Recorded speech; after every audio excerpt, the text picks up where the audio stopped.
Connie, could you please call the roll? Jimenez, Present. Perales, Here. Cohen, Here. Kroska, Davis, Here. Esparza, Arenas, Foley, Here. Mahan, Here. Jones, Present. Liccardo. Present. You have a quorum. Okay, thank you. Yep. Forgive me. We'll continue then with our budget study session. Dave? Yeah, so I think, Mayor, thank you. I think now we jump in directly into the different sections. No presentation, so we're taking comments or questions, of course. And so, Jim, the first section is CED, is that correct? Correct. Community economic development is first up here today. So we'll take any questions or comments or discussion in that section. Okay, great. Thanks, Dave. All right, let's go to the council first. Any questions or comments in the CED section?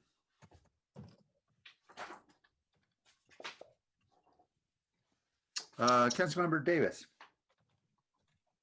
Thank you, Mayor. I had a question about, hold on, let me get there. I know I did, but I just didn't have it up. I didn't realize we were going to get here so fast. The business development and economic strategy budget is proposed to be cut by about $1 million.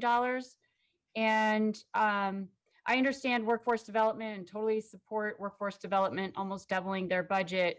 But it would seem to me that business development and economic strategy is at least as important to this year as it was last year, if not more so. So I'd like to hear about that. And maybe it's coming out of, it's going to be in a different part of the budget or something like that. It won't be in the general fund, but I'd like to hear a little bit more about that.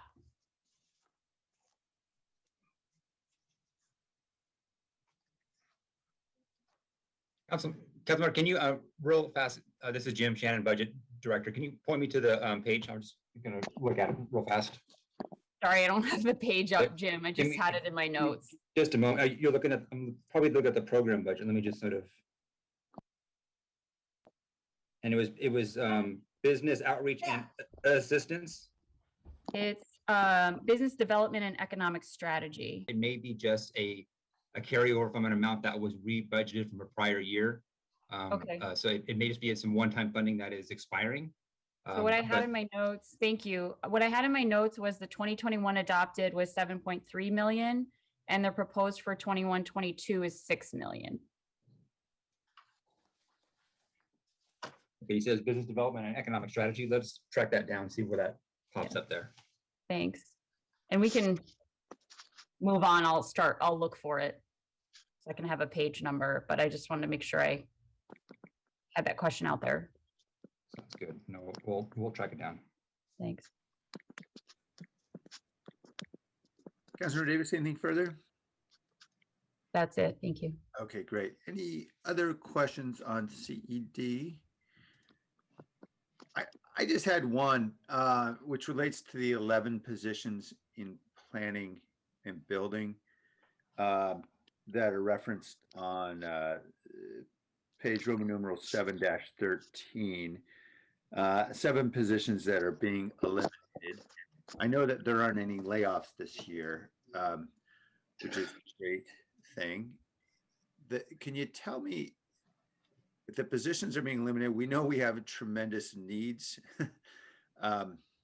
in different parts of that department where we have been so shorthanded in the past and unable to keep up with the backlog, for example, in permitting. Can you give me a sense of those individuals being redeployed in other parts or of the service? Or are these just vacancies that are being eliminated? And I'm just wondering, are we able to use this as an opportunity to fill some gaps to address longstanding human resource shortages? Let me first check to see if Chu or anybody else from PBCE is on the call yet. before I jump in to answer that one. Yeah, I'm not seeing them, Jim. I just put out a text to everybody. I don't know, maybe they got caught off guard here. But why do you head it? I'm assuming these are some of these positions are the imaging positions. So They are. So yeah, so this is primarily related to when we implemented some of the technology to receive the plans digitally. There's a number of positions. Some are vacant. I think about half of them, about 6 positions are vacant. 5 positions are filled that will be deployed elsewhere in the department.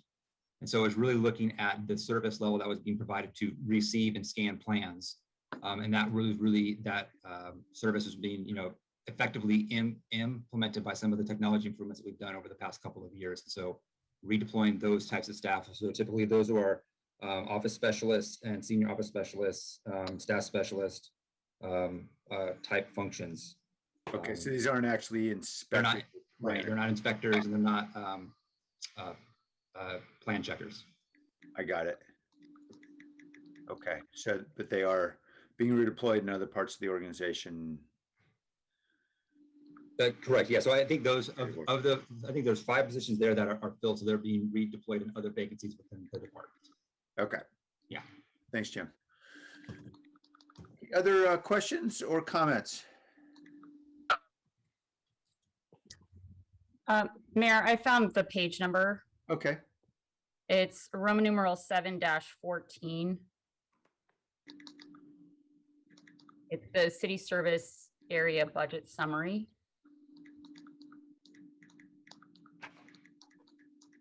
If I could ask others, please to mute. We're hearing a lot of keyboard clicking right now. Thanks.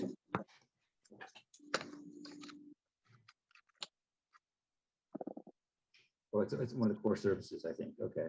Let's see here. Oh, I see. Business development economic strategy. So that's the course service is going down. I got you. So let me go back and look at the programs here then. And Jim, Nancy's on now. I Okay. see Nancy. But yeah. So council member, could you repeat the question for Nancy? Sure. So on Roman numeral 7-14, on the city service area budget summary, the business development and economic strategy numbers from the 2021 adopted to the 21-22 proposed goes from 7.3, almost 7.4 million down to about 6 million. And Councilmember, I think so. If I look at page 8, Roman numeral 8-77, that's in the Economic Development and Cultural Affairs Department. So that business development economic strategy, that's a core service within that department. The Right. difference is mostly in the business outreach and assistance program, which goes from adopted of 5.7 to 4.0. I think that's one-time funding coming out. So we're going to probably have time here. We'll go look at what we had in last year's budget in that program. And then I think that's what's going on. We don't have a budget reduction there. So I think it's just one-time funding that's expiring, but we'll figure that out. That's correct, but Jim, I'm sure you'll verify. To see So what we're- actually, Yeah. So this is for outreach, you said? Sorry, Jim. Tell me the page number again. It is Roman numeral 8-77. Thanks. So we'll go pull the data to see at a more detailed level where the difference is. I do see we have a 5.7 for adopted. We have a forecast of 4.9 and then a 4.0 for proposed. So we'll go see where the changes are. And Jim, I think what you'll find is that we were expending carryover dollars and now they'll be expended. So that's. I think that's probably true, but we will figure it out. So will the recovery money cover some of these activities that I mean, they sound like they're activities that we will need this year as we recover. Yes, council member, thank you so much. We are working closely with Jim based on finding out how much comes from the stimulus or state funds. And we have made requests for business recovery, small business and individual recovery out of that money once we know what it is. for just those sets of purposes, both for Work to Future and some of the work we're doing on jobs out of the business development team, as well as small business recovery. Okay, so that will cover outreach, business outreach and assistance. Yes, and assistance to, with matching dollars from the EDA grant to help strengthen other small business organizations. Okay, good. Fishing as opposed to eating the fish. Right, got it. Thank you. And Appreciate I that. think there's also some nuance there. I think the business district management is also a new program.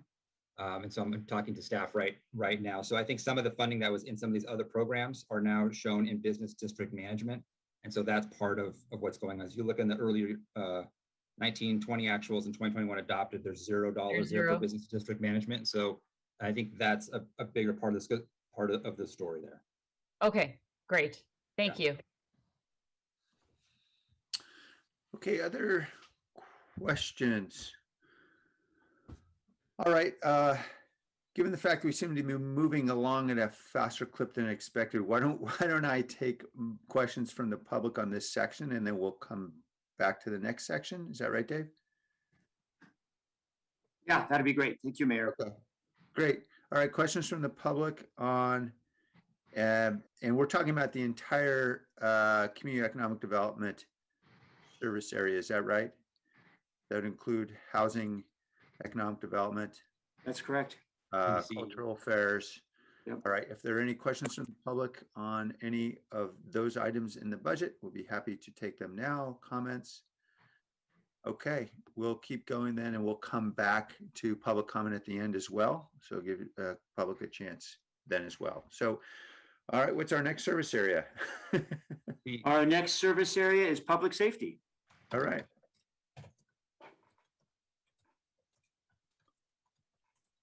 All right, everybody understands what's in public safety. So that's police, fire, emergency services.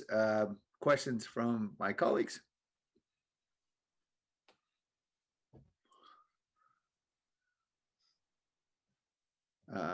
Councilmember Pross.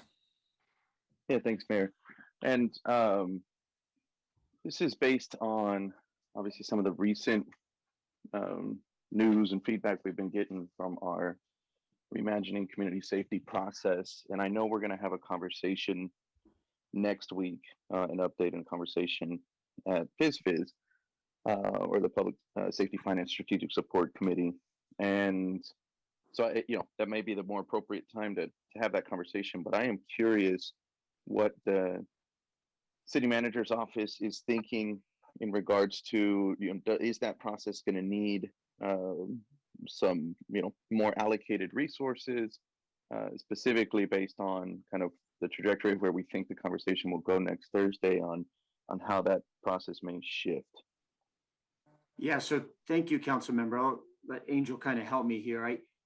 I don't know about resources. Obviously, I think we're headed to a major reset on that process and that effort. And obviously that'll be discussed at PISFIS next week. Some of the committee members are looking for, I think, a complete scope change and a format change. But I don't know if that really translates to additional resources. So what are your thoughts on that, Angel? Yeah, Dave, thanks. Yeah, so council member, this on the 20th, May 20th, we will be going to PISFIS, providing PISFIS an update on kind of where we've been, where we are. We're gonna also report out on the additional feedback that we've been receiving. Kind of at the core of this issue is really the desire by many on the advisory group to really have a more substantial focus on police reform. The reimagining scope that we've been working under doesn't necessarily address police reform straight on, and so that's really at the gist of kind of at the root of this issue. And so, based on the conversation that we have with PISFIS, we do want to entertain a few ideas and get feedback from subcommittee, cross references to council, and then at that point, depending on where council wants to go with this, that'll really inform whether we need more resources or not. Okay, so and that was my thinking, was that based on the conversation Thursday, we may determine if there's a need for more resources. But as of now, it's not the city manager's, I guess, intent to be allocating more. Safe to say, you believe, Angel, that there are significant enough resources right now to complete the reimagining process that we were working on. Is that true? Yeah, so the resources, based on the current scope that we're operating under, I do believe that we're resourced properly. If should this change and the scope expand, then we definitely would need more resources. Yes.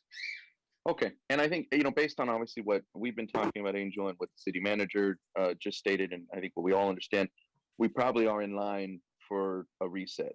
And I think that in that light, we need to be thinking about the likelihood of resourcing whatever this reset looks like adequately, and that would be my interest. And so I think what we can do is we can obviously hash this out a little bit more next Thursday after we discuss what that looks like, and then be able to come back maybe with an MBA, or if not, then maybe something that myself or somebody else can be able to propose that, hey, let's resource this next stage of the process, or this reset of the process adequately, so that way we can actually complete and succeed on what we intended to do, with really getting some true community feedback, and helping guide the council through this process. That was it, Mayor. Thank you. Thank you. All right, Councilmember Jimenez. Yeah, thank you, Councilmember Peralez, for that question. Very good question. And I do expect that, as you suggested, if there's going to be some alteration or some changes as it relates to the scope, I assume that we need to obviously start thinking about resourcing it well. My question was different. It was actually related to the police substation. And Jim, I know I brought this up before, but I was trying, hopefully you could refresh my memory, and certainly Chief Mata, if you have any thoughts on this, but curious, some years back, we put some money essentially in a pot for the eventual opening of the police substation off in my district, which is very important to many of the residents that I represent. And so I know that money was moved out a budget cycle or two ago. I didn't fight it because we were moving things around and trying to plug other holes, which was totally fine, seemed to make sense to me. What I'm curious about is, how are we going about filling that hole back up, especially now that we've purchased the new police training facility location that has yet to be built out? Where's that money going to come from, and how are we going to fill that hole back up, that pot? Yeah, that's a good question, Councilmember. So correct. So now that we did have some money set aside as part of a previous budget cycle. We kind of set that aside in reserve a few years back. I believe that was one of the items that we did liquidate to resolve our shortfall in 1920. So that was, since that was money that was sitting in reserve. Folks, I think someone might have their sound on. Ray, you might have your mic on there. Thanks, Ray. So yes, but so that pot of funding was used to resolve the 1920 shortfall. But now, the police training center, like a lot of the other public safety facilities, is part of our the operations of it are part of our ongoing forecast figures, and part of so we have that as part of our ongoing sort of general fund projections on an operating basis, but it's also on our schedule for FF&E, for fixtures, furniture, and equipment that we need to make sure that we find one-time funding for. So we have some of the FF&E set aside for some of the fire stations. The police training center is a little bit farther out, so we don't have that quite set aside yet, but it's on our mind for sure. But I think also our O&M that's assumed in the forecast is inclusive of both the operation of the police training center and the full activation of the substation. So both of those are sort of built into our 5-year projections. Okay, makes sense. So the replacement. Sergio, forgive me. Hey, Jim, you may have another device on where you are, because we're getting a pretty strong echo.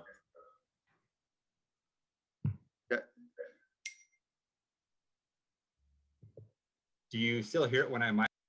No, actually, it was great when you just spoke a minute ago, and then you just muted. Yeah. Okay, cool. Go ahead. I'm sorry, Councilmember Jimenez. Yeah, no, I'm just hoping it's not me. No, I think we're good now. All right, very good.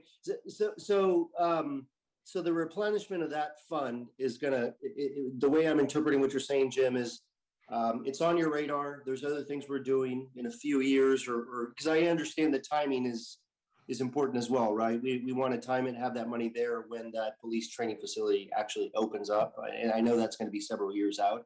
So I'm okay with that. But is that essentially it? We're just, we know we don't need to do it this year. We're pushing it off a little bit, still on your radar or something important, and we will address it. Is that? That's exactly right. Yeah. So we have a lot of things on sort of our one-time upcoming list. So when we look at things we need to do on a one-time basis for deferred infrastructure, one of those items is putting aside money for FF&E.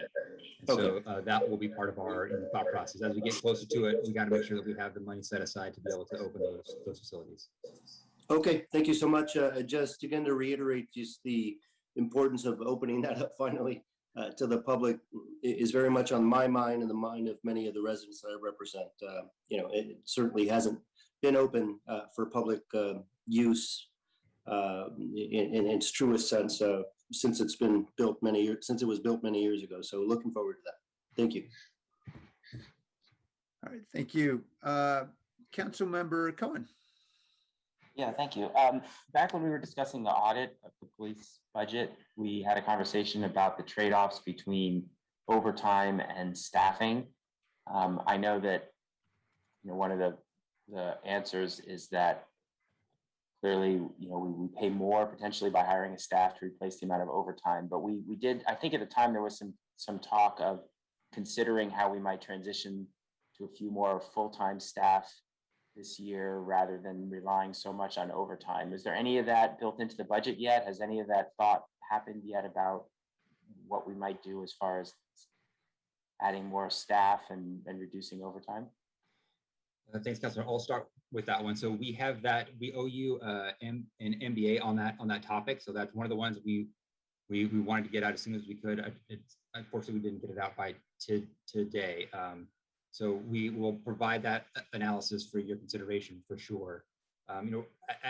For this budget year in the immediate future, we spend more on overtime than we have budgeted, primarily to backfill for the vacancies. So I think that decision point about substituting overtime for positions will probably come along when the overtime spending comes down. Right now, we don't have a way to offset that from the budgetary basis. But when that does become closer, it will become a much more important question to see, okay, well, how much overtime could we trade in for an actual full-time sworn position? So we'll make sure to give you that analysis. We're just not quite there yet with the MBA. Yeah, and if I could just add in, and maybe kind of just reemphasize or emphasize what Jim said.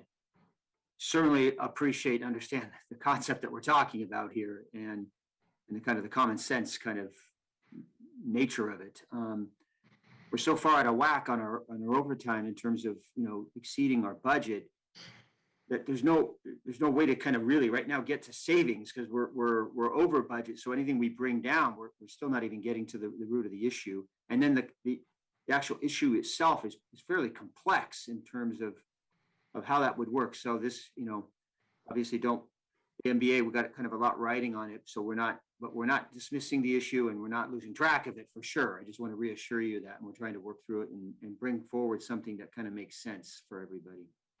No, I appreciate that. And I guess part of this is also getting through a few more police academy classes that actually fill those vacancies before we can get to that point. Is that the idea? Yeah, correct. So yeah, so as we we've been having for a number of years, we've been sort of trying to catch up in filling the positions that we have budgeted. I think we're getting a lot closer there with the hire ahead program that we have is established. When you look at the number of actually street ready sworn positions and at any given time, it's certainly higher than it was several years ago, but it's still a little bit of ways to go. And so that's why the overtime dollars are so high, is because we're sort of backfilling. A lot of it is backfilling for those positions that maybe are filled, but they're not quite yet street ready because it takes a while to get an officer up to be able to be deployed. So as we get closer there, then that decision point becomes much more real. Thank you.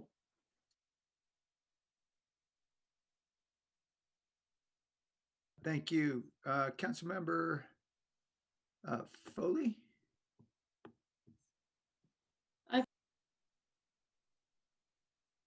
Councilmember Foley, I think you just muted accidentally. Oops. I think Councilmember Davis was ahead of me, so I'll let her go first, if Okay. that's okay. Sure, I'm happy to. I just was going to try to call on folks who hadn't talked, but go ahead. Oh, Councilmember. all right. It doesn't matter. Either way, okay. I have 3 areas I want to just inquire about. One has to do with the fire department. I'm really looking forward to Fire Station 37 opening up. That'll be great, and increased staffing as a result of that. I'm wondering in the budget if there is any recruitment dollars that we will be, since we're going to be expanding our services, are we going to be allocating any additional funds for recruitment? We don't have any additional funding for recruitment in the budget. I don't believe there, but I'll let the fire department to be able to speak to the efforts to add positions for that new company. Hi, council member. Thank you for the question.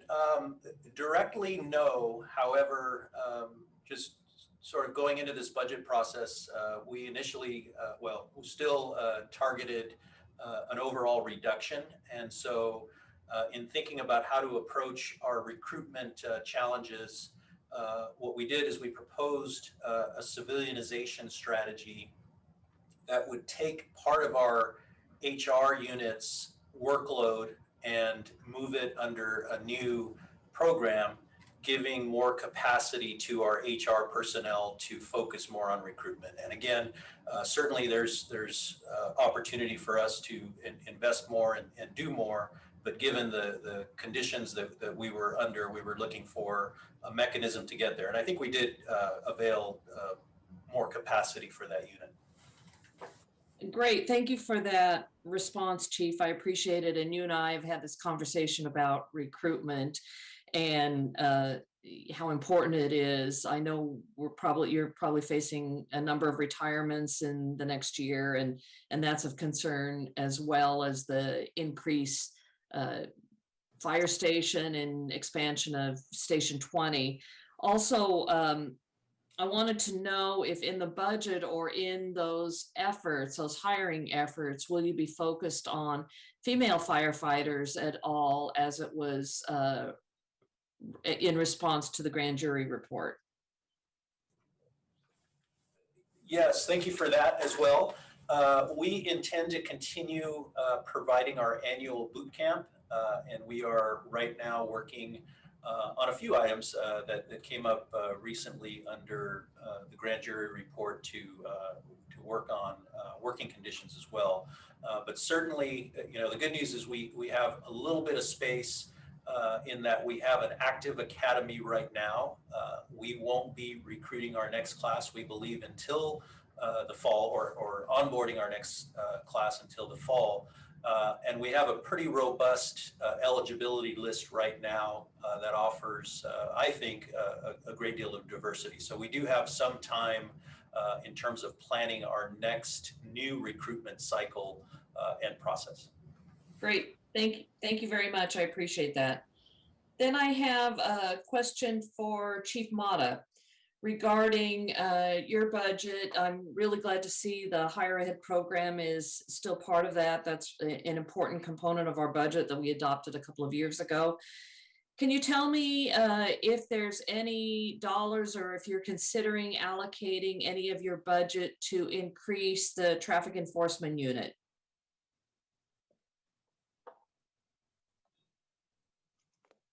Thank you, council member. Yeah. Okay. Sorry about that. There is. Yeah, so I know there's a budget document for that. And that currently we have vacancies in that unit. So we need to fill those vacancies. However, as been mentioned just previously, is that as the officers get released from or to street ready, that's one of the units that we'll be backfilling.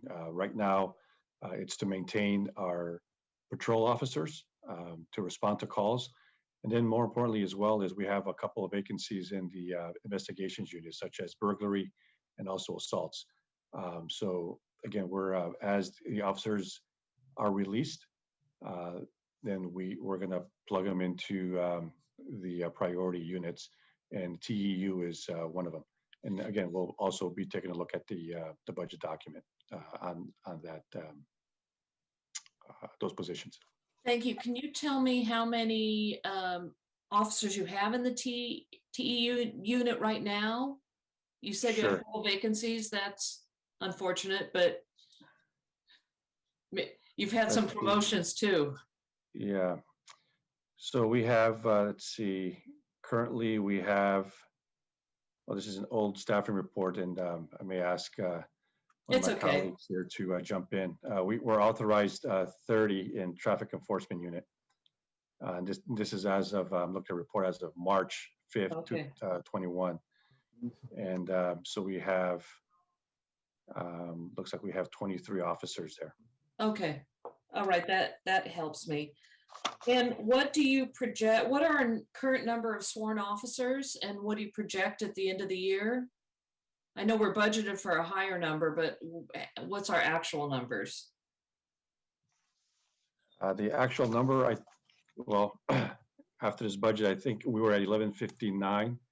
And Lisa or Jim, if you can correct me on that. And I know we, with the civilization, we're going to be down 6 from that number. That's what we're budgeted, but what's Authorized, the, yeah. yeah, what's the actual number? I'm going to see if Lisa Perez is on here. I think she runs our personnel. Okay, that's fine. I'll move along while is she here? Yeah, I'm here. Hi. Okay. Hi, Hi. Lisa. Yeah, right now our actual filled positions is at 1139. Okay. And that includes, we have 85 in the academy and 41 in field training. So our actual street ready is at 1013. Okay. Very good. That helps me. Thank you. And finally, and I'm not sure, I guess CERT, is that under, who administers the CERT program? The city manager's office of economic or emergency management. Emergency services. Oh, okay. Thank you. Sorry.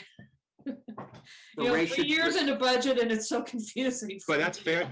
That's fair game here. We have Ray on the line. Yep. Okay, so I'm wondering, that seems to be a really effective program and utilized quite a bit.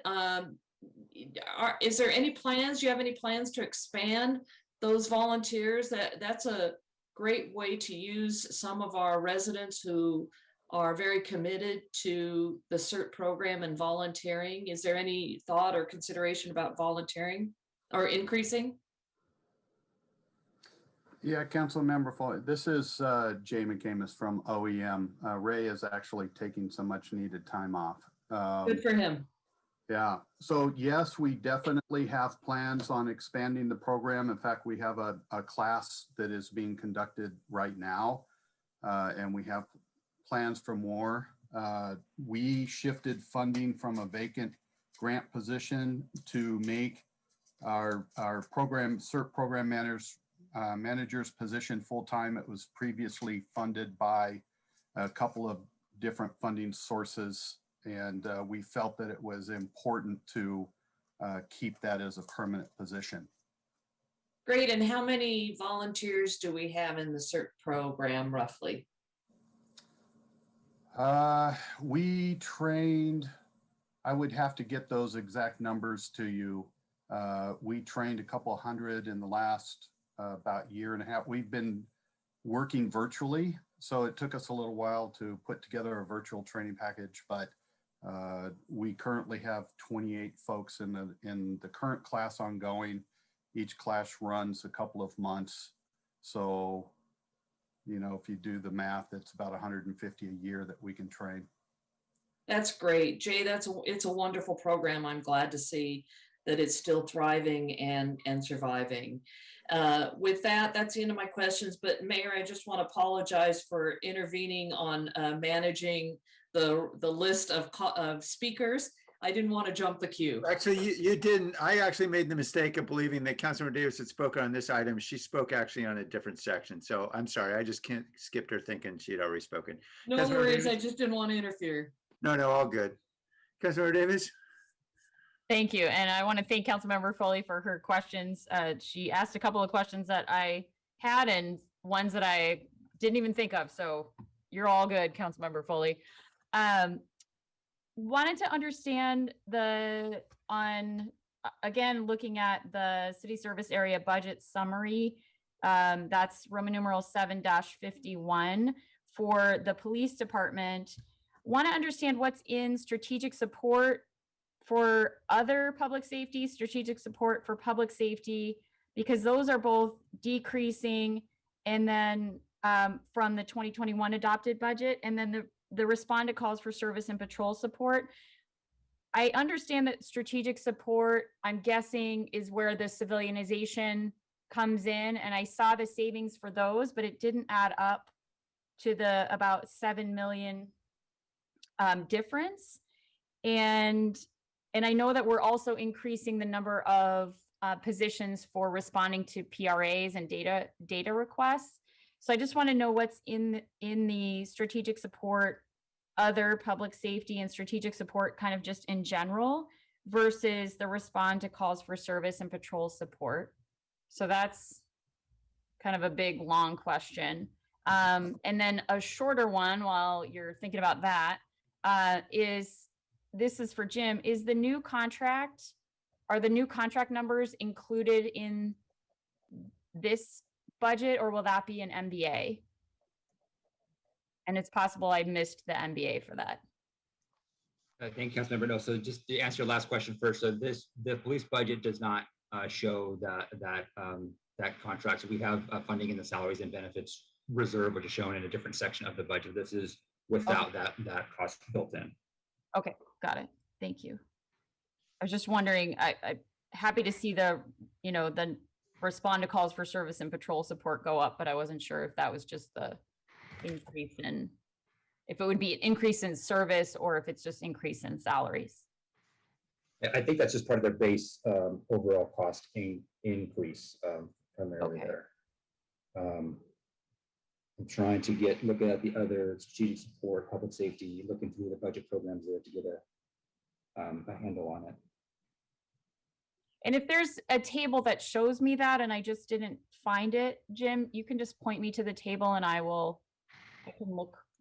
There's the CSA section does a good job sort of summarizing it by the core service, and then in the department section it breaks it down in the program level. So I'm looking on page Roman numeral 8, 311 of the police department budget, which then sort of breaks down within the strategic support categories, the different levels of programs within there. So just taking a little peek, I think there was a citywide appropriation there that went down.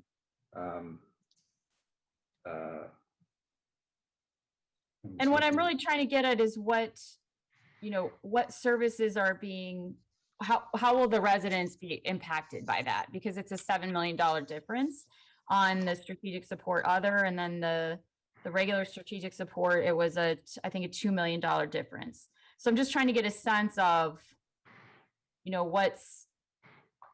what are we missing here? I'm looking at what staff is showing here. I think there's a variance in one of the special funds, not part of the normal police department operations. So we'll dig. You guys, it's a good question, Councilmember. So you're stumping us. So we'll dig in there to see where that difference is. Because generally, if we're changing a level of service, we would write about that in the following pages on Roman numeral 8, 314 and onward. So if there's a changing level of service, we will write about it to you to say, hey, this is a level if that's changing. And so there was probably some one-time funding that's come out, but let us do a little work here and we'll get back to you later in the session. Okay, thank you. I know the chief has his hand. I don't know if chief was that. Did you want to jump in on that one? I had to follow up and may be related to, Councilman Davis also had the same question regarding TEU. I just wanted to go back to Councilman Foley's. The number that I had provided, the 30 was authorized for TEU, total authorized. So we have authorized 1 lieutenant, 6 sergeants, and 23 officers. But we actually have 1 lieutenant, 2 sergeants, and 12 officers currently. I you. apologize for that.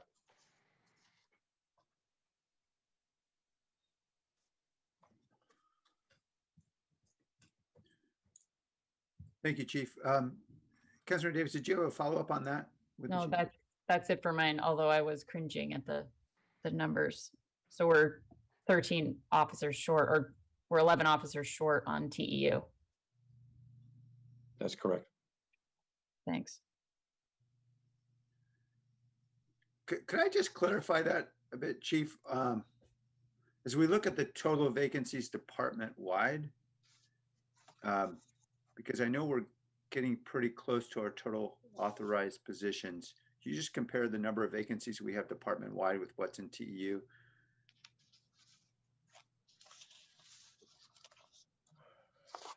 Yeah, if you needed time, we can come back to you on that one.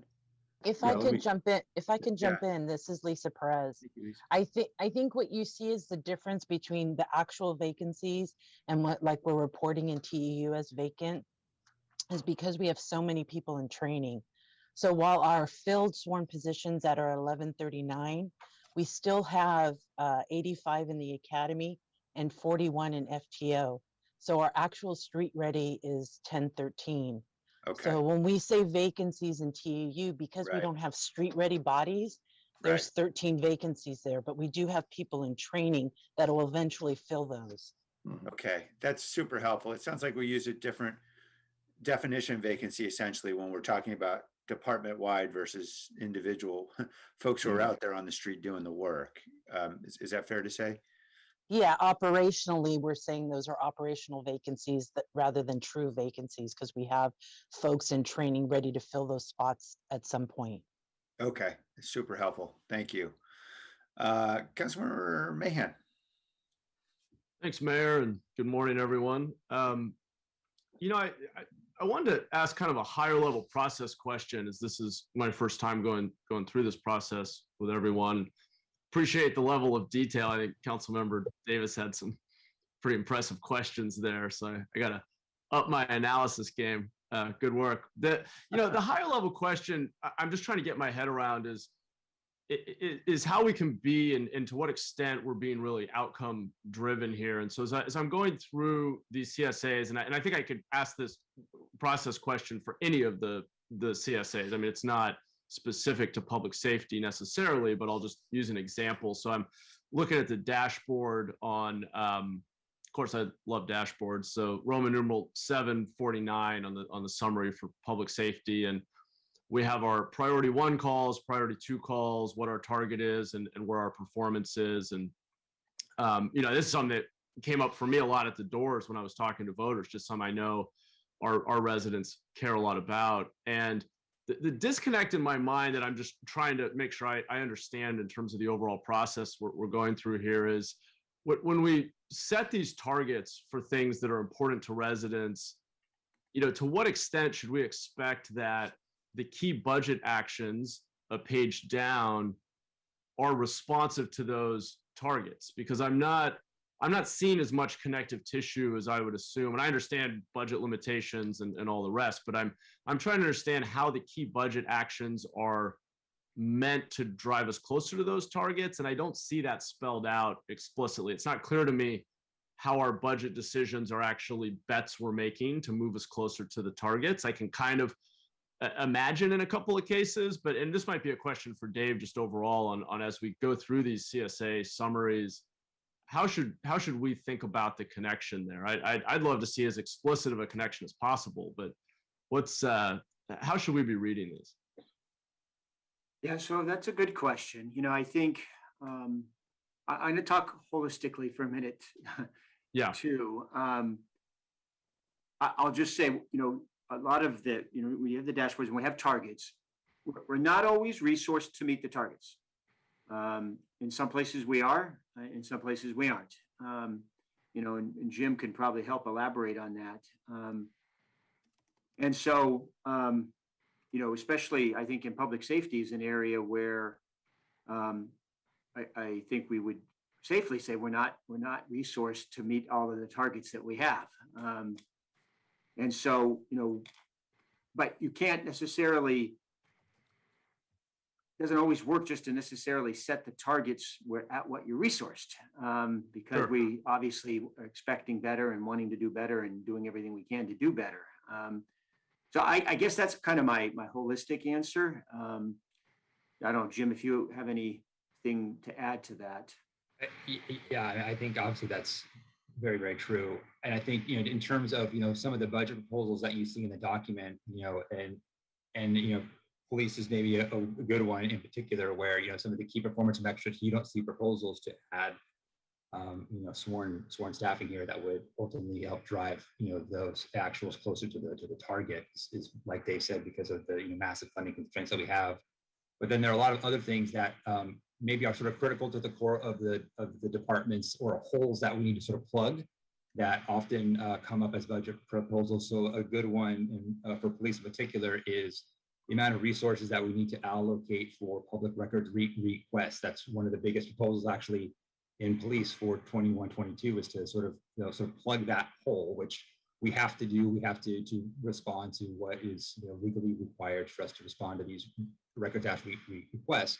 They take an enormous amount of resources that were really not budgeted for an on-time basis either for those. So like I said, fundamentally in a lot of areas, we're not resourced to get to the performance where we need to be. But then some of the proposals that we have are things that we have to do sort of regardless, just to maintain basic compliance or do some other things before we can even get to sort of the headline performance metrics that we're driving at. Yeah, thanks. I appreciate that. I mean, I think council obviously has a really important role to play and helping to prioritize and highlight which of those metrics are most important and kind of giving that overall prioritization. I think what would be helpful, to me at least, would be to understand when we're highlighting key budget actions, if we think it's going to affect a target, making that explicit. And I totally get that there may be more foundational things or compliance things that we have to do. And so I get that not every budget action is going to drive closer to a target necessarily, or it might, but we don't know that, or we can't anticipate that. So I get that there's some complexity there, but it would be very interesting to me, at least, to know how are we, to what extent are we stack ranking these targets and saying which ones are most important? I mean, personally, I would say police response times feel very high priority to me right now. And that's what I'm hearing from my residents or my constituents. But, some understanding of which ones do we think are the focus in this budget cycle, at least, and then which budget actions are related or linked to moving closer to a target. And then maybe also just I think what Dave said is really important, to the extent that we can say, hey, we think this is an important target, but we're not resourced to meet it, or we're not sure that we're resourced. This is what we think it would take. I think a little more of that clarity and being a little more explicit about those trade-offs, I would find incredibly valuable. Otherwise, I think we're just kind of all doing our best here to try to suss out, okay, which of these investments are actually going to contribute toward the goals that we all want to see. But I think, and this is obviously, we're pretty far along in the process, and I respect that. And so, maybe some of this is kind of commentary for thinking to future budget cycles. But yeah, I just wanted to highlight that disconnect, because I've spent a lot of time budgeting in other contexts, and it would be helpful to kind of understand how we think the budget is aligned with the goals we're trying to hit. So I'll leave it at that. Thank you. All right, thank you, Councilmember. And I really appreciate Councilmember Mahan's points. And I know, Dave, do you want to respond just generally about how we might be reorienting ourselves over the next year toward trying to establish those clear goals that we can align budgetary actions to? Yeah, I mean, I certainly think we appreciate the points made. So I do think, so, and certainly the council member has been emphasizing since he's come on board in terms of, how we truly get to a place of prioritization. That's really what we're talking about here. I do think that, the roadmap process we went through was actually a giant leap forward for us in terms of, setting priorities. But then kind of ranking those priorities is maybe the next step. And then obviously making budgetary decisions around those priorities is the ultimate step. And yeah, we're not always doing that at all in our current process. We're trying to cover so many bases with such lean resources that's been our approach. So points well taken, and obviously we'll have to think through how we can take the next step from the roadmap into prioritization and ranking those priorities. Which, if I could add to, will also become more important as we try to bring the general fund into structural balance. That will become an even more important conversation. Yeah, fair points. Okay, thank you. Councilor Arenas?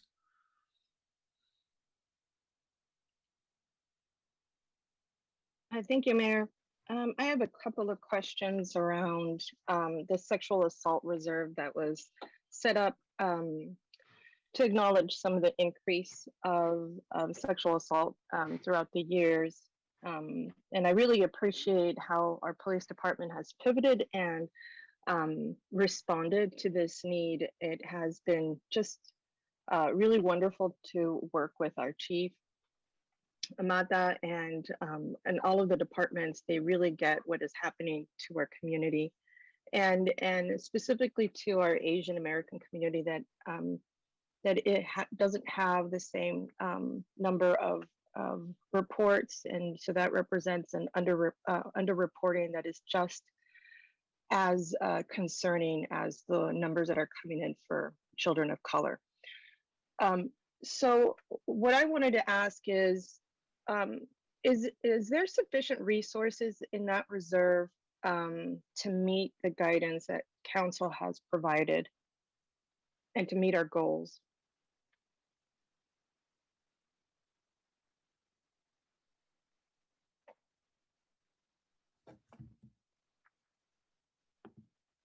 So thank you, council member. So I think, Tony, that's probably for you folks to answer. Sure. Thank you for the question, council member. Right now, we have sufficient resources in our sexual assault unit, and looking through the budget, the only thing that we are looking at for that is the domestic violence high risk response team, that partnership and that project that we're working on. But we have the funding for that in this budget. Yeah, I did see the increase in the family violence and sexual assault, and the other investigative units, an increase and to match the response as well. So I'm really pleased to see that. So I'm glad that you talked about the response for the domestic violence piece, and the other part that belongs to that is also, of course, the sexual assault. As we all know, that there's intersectionality between that and human trafficking and sex work. What is the need for us? Is there a need, or is there sufficient resources available for the new established Children's Advocacy Center that we are co-located at? So we're moving the current resources that we have assigned at the old location into the new location, and so we have those resources there. And I will let Deputy Chief L. Washburn, who oversees the Bureau of Investigations and that effort, speak more on that. Thank you very much, Chief. Let me lower my hand here. And thank you for your question, Council Member. I just want to, well, first I'll address your your latest question about the CAC, we do have our department personnel assigned to the sexual assaults unit that are ongoing. Not only we're integral in the development, right, in collaboration with our other city and county partners in standing it up, but going forward, as far as being the ongoing liaison to ensure that, our involvement and engagement in the CAC is kind of fluid and streamlined. So we do still have obviously an ongoing liaison partnership as it relates to that. And to your prior question, I just wanted to bring up 2 points. Number one, we did complete an MBA for 2, and this is in response to, I believe, your request that came out at PISFIS, in response to requesting 2 crime and intelligence analysts be assigned to the Bureau of Investigations, one of which would be over at family violence, which is the gender-based violence criteria that we discussed at PISFIS. And then the second would be over at the sexual assault unit, because we have the special victims unit, which oversees the internet crimes against children, as well as the human trafficking component. So they're a very integral part as far as civilian staffing to help support the queries and the questions that do come out of PISFIS, and being able to respond to that, and simultaneously allowing our detectives to focus on their detective work. So I would say that is one piece. And then, like the rest of the Bureau, we are really working very closely with the Bureau of Field Operations. So as officers come out of training and become fully street ready on their own, I'm in constant dialogue with Deputy Chief Stan McFadden. We have a great relationship as far as trying to fill some of the operational vacancies that we have in investigations. And we're slowly doing that. We do have vacancies in the sexual assaults unit as far as detectives go and supervisors. But again, we're actively working to fill those. Certainly response times are important and critical, right? And then the back end of things, we want to ensure that we have sufficient resources to thoroughly and effectively investigate our crimes for successful prosecution. So really it's the full spectrum that we need to pay attention to. So we're getting there. We do have some vacancies, and I hope I've been able to at least answer your question in part. Oh, absolutely, Chief Washburn. You actually went into the direction that I was going to ask about next, and that is, do we have enough? To your point about the vacancies in those units, I was going to ask specifically about the recruitment of female police officers in those investigative units, and what is it that we were doing, or what was the plan to bring those folks in, as that's part of identified as a best practice by research and our local stakeholders. Could you talk a little bit more about that? Absolutely. And it'll look like we scripted this, but I swear, Scout's honor that we did not. Actually, yesterday, I pulled my captains aside and I asked how many women lieutenants we had in the Bureau, which is 0, and how many at present female sergeants we have in investigations. And off the top of my head, and I stand to be corrected, but we have 0.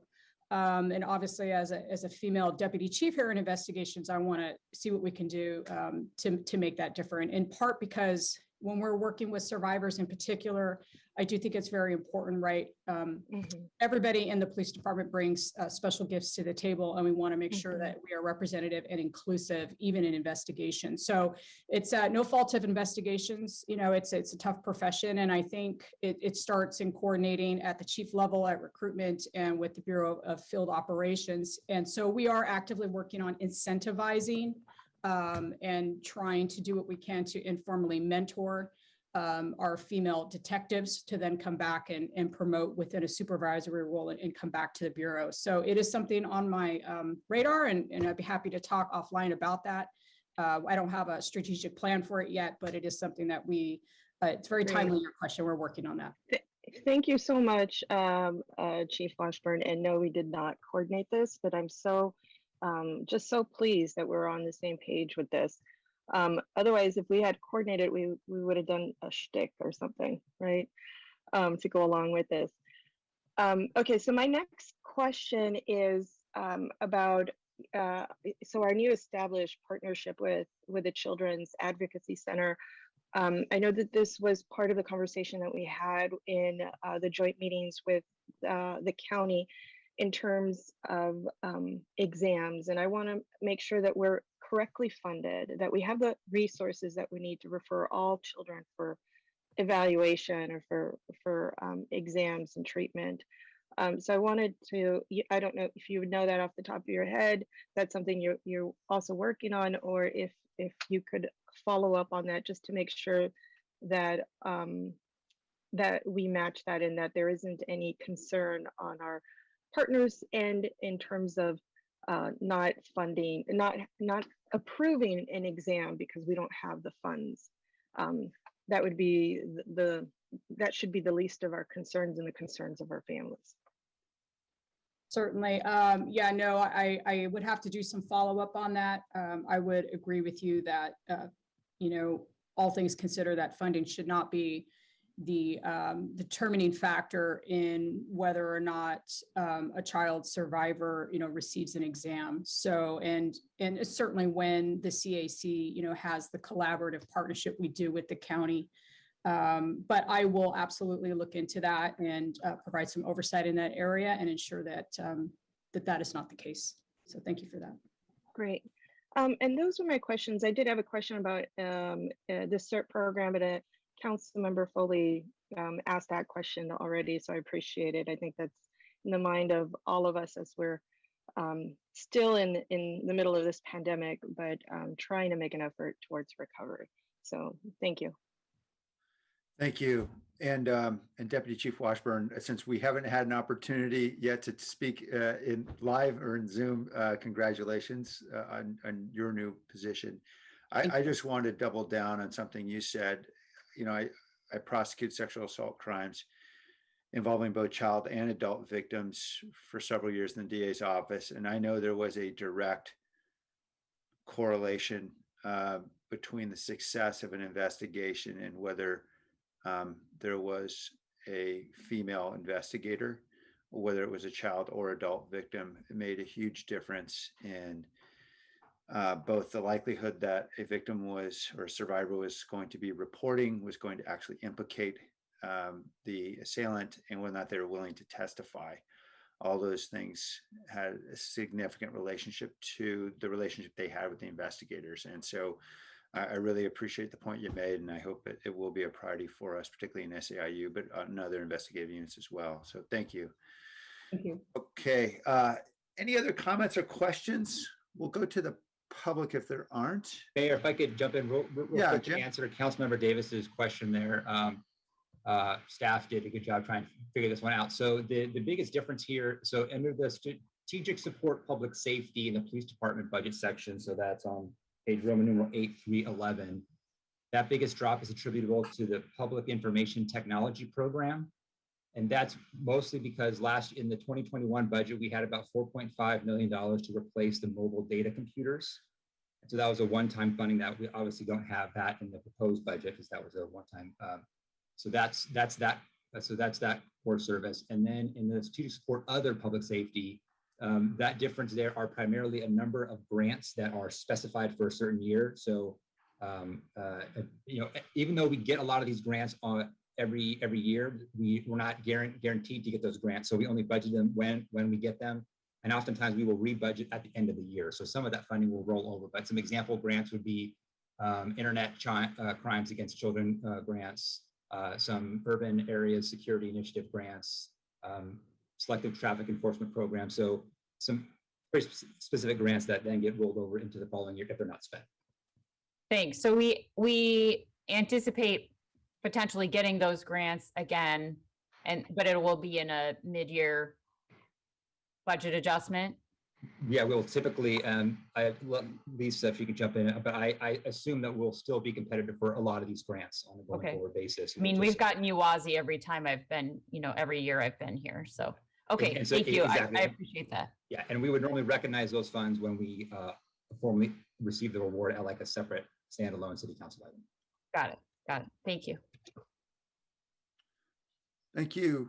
Okay, let's go to the public now. We're receiving comments now on public safety relating to police, fire, and emergency services.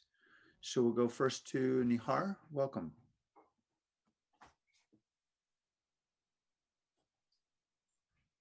Hello. Can you all hear me? Yes, I can.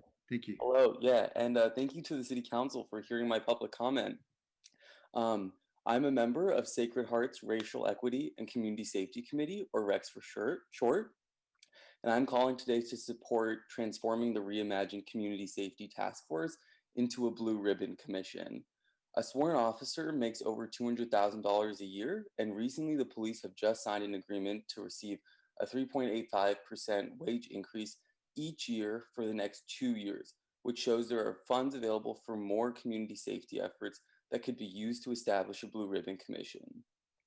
It was clear from all the calls that came in last summer that we need to completely transform how we keep the residents safe in our city. A Blue Ribbon Commission would create a real process where the community can be more involved in these conversations.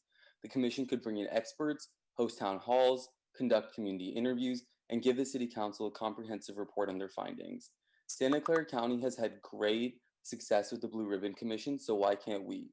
We ask that the council turns the Reimagined Task Force to a Blue Ribbon Commission and expand their budget to $1 million. Our budget can prioritize what the community has been asking for. San Jose can be a place where all residents can thrive and have a future. We're calling on you to be the leaders in the fight for race, equity, and community safety by getting this done. Thank you. Thank you. Molly McLeod, welcome.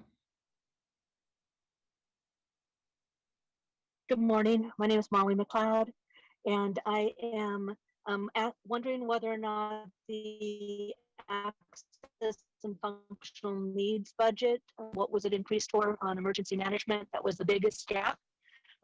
Also glad to see that the public records is being increased. Department responding to a national call to find out how many officers or sworn staff are certified with American Sign Language, and the response was none.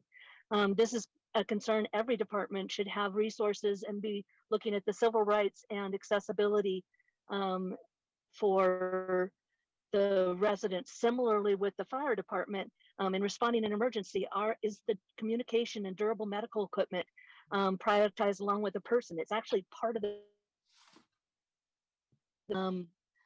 so I'm hoping you're able to hear me, because my thing is, I'm seeing the text. That's another part of it. On the reimagining, if we look at childcare and employment, if you're not having to juggle regular jobs, multiple jobs to pay for housing, you're probably not speeding as much. And so are the solutions that we're looking at actually getting to the root causes of the issues? And then the question again that Solma asked, who is burdened and who benefits in this?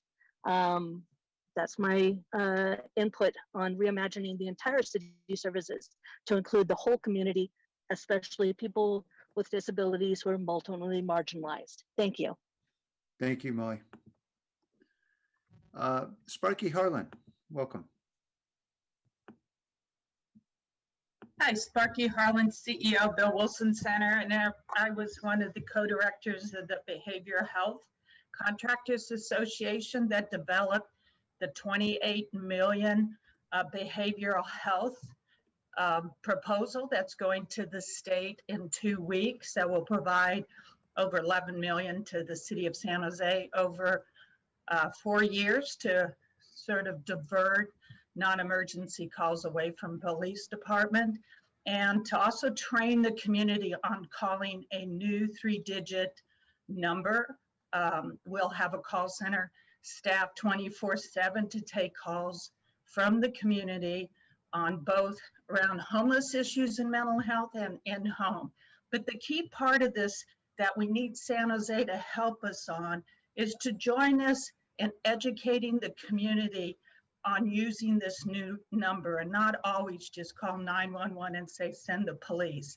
I think that's going to take some effort, but it will be worth it citywide if we are to have City of San Jose join us in this new program to say, let's help educate our community on how to call this new 3-number call center rather than 911 and always rely on police when we can do those services by community and EMTs that we will have on our 3 team members.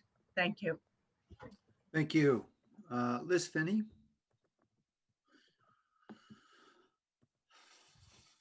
Yeah, hi, my name is Liz Finney and I'm a resident of District 3 here in San Jose. I am also calling on behalf of Sacred Heart's Race, Equity, and Community Safety Committee to second Nihar's ask for a Blue Ribbon Commission for in place of the Reimagining Community Safety Task Force.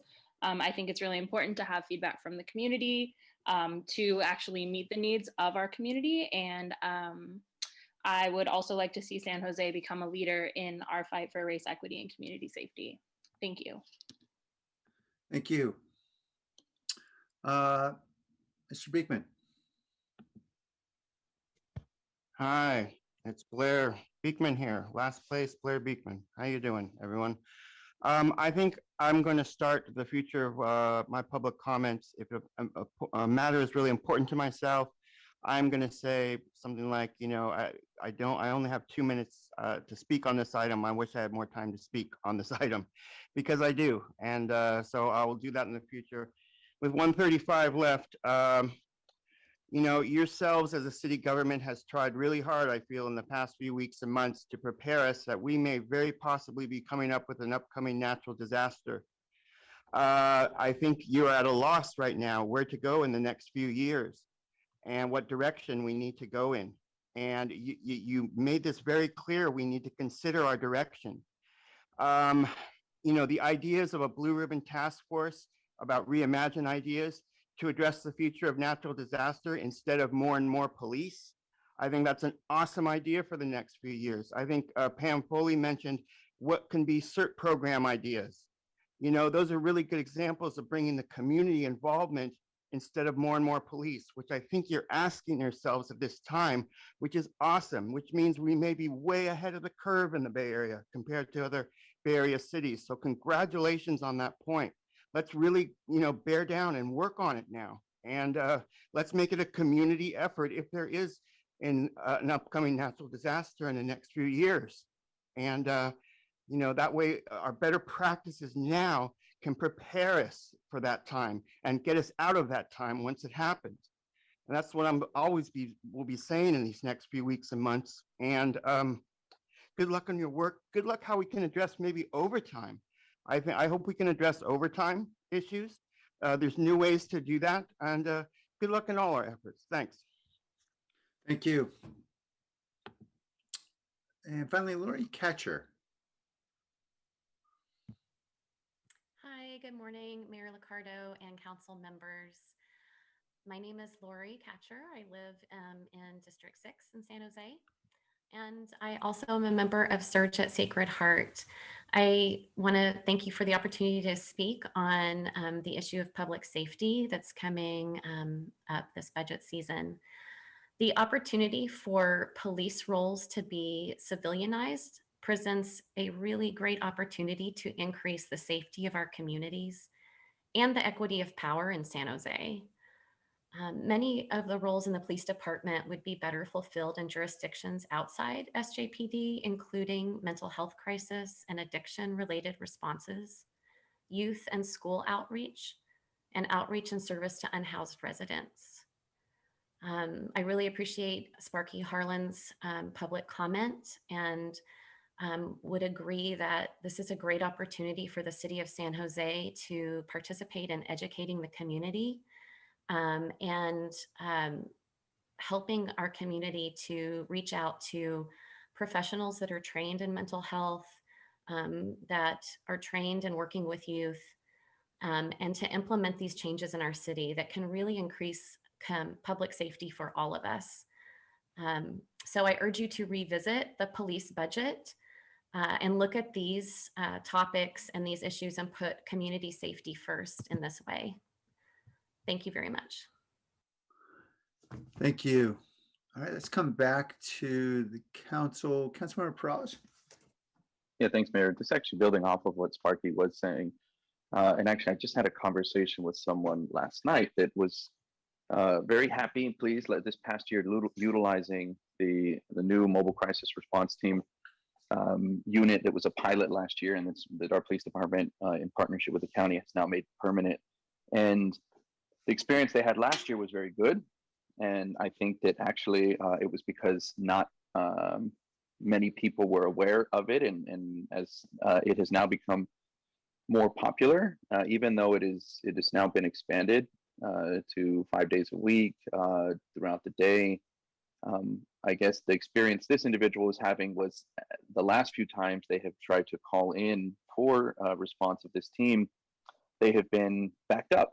And it's sort of goes back to now that the similar, I think, delay in response of a call time response that we have, challenges with regular calls for service.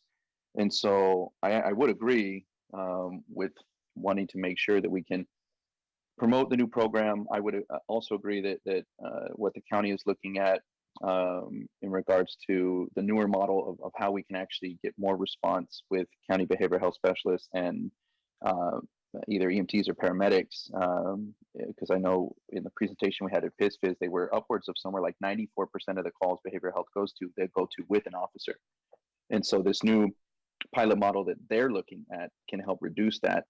My hope is that also helps free up some of the calls that where our officers have to go with our new mobile crisis response team unit. And so I would say, it's a good thing to educate our community on this. But if our community members are experiencing delayed response times with this unit as well, then now we're back to ground zero on being frustrated on the response of this unit, on being able to do what it's supposed to do. So we would need to also allocate the unit adequately. And I know that because it is brand new and we've moved from a temporary pilot now to actually making it a full unit, we got actually 2 updates at PISFIS already this year.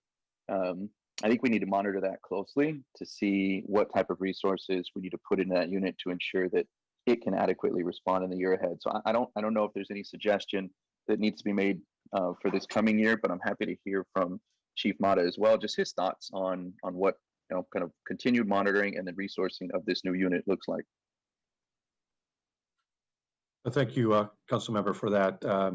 Yes, like you mentioned, we did expand the pilot program. It's still a pilot program funded by some grant funding, and we'll allow Deputy Chief McFadden to talk about the progress and the collaboration with the county on that project.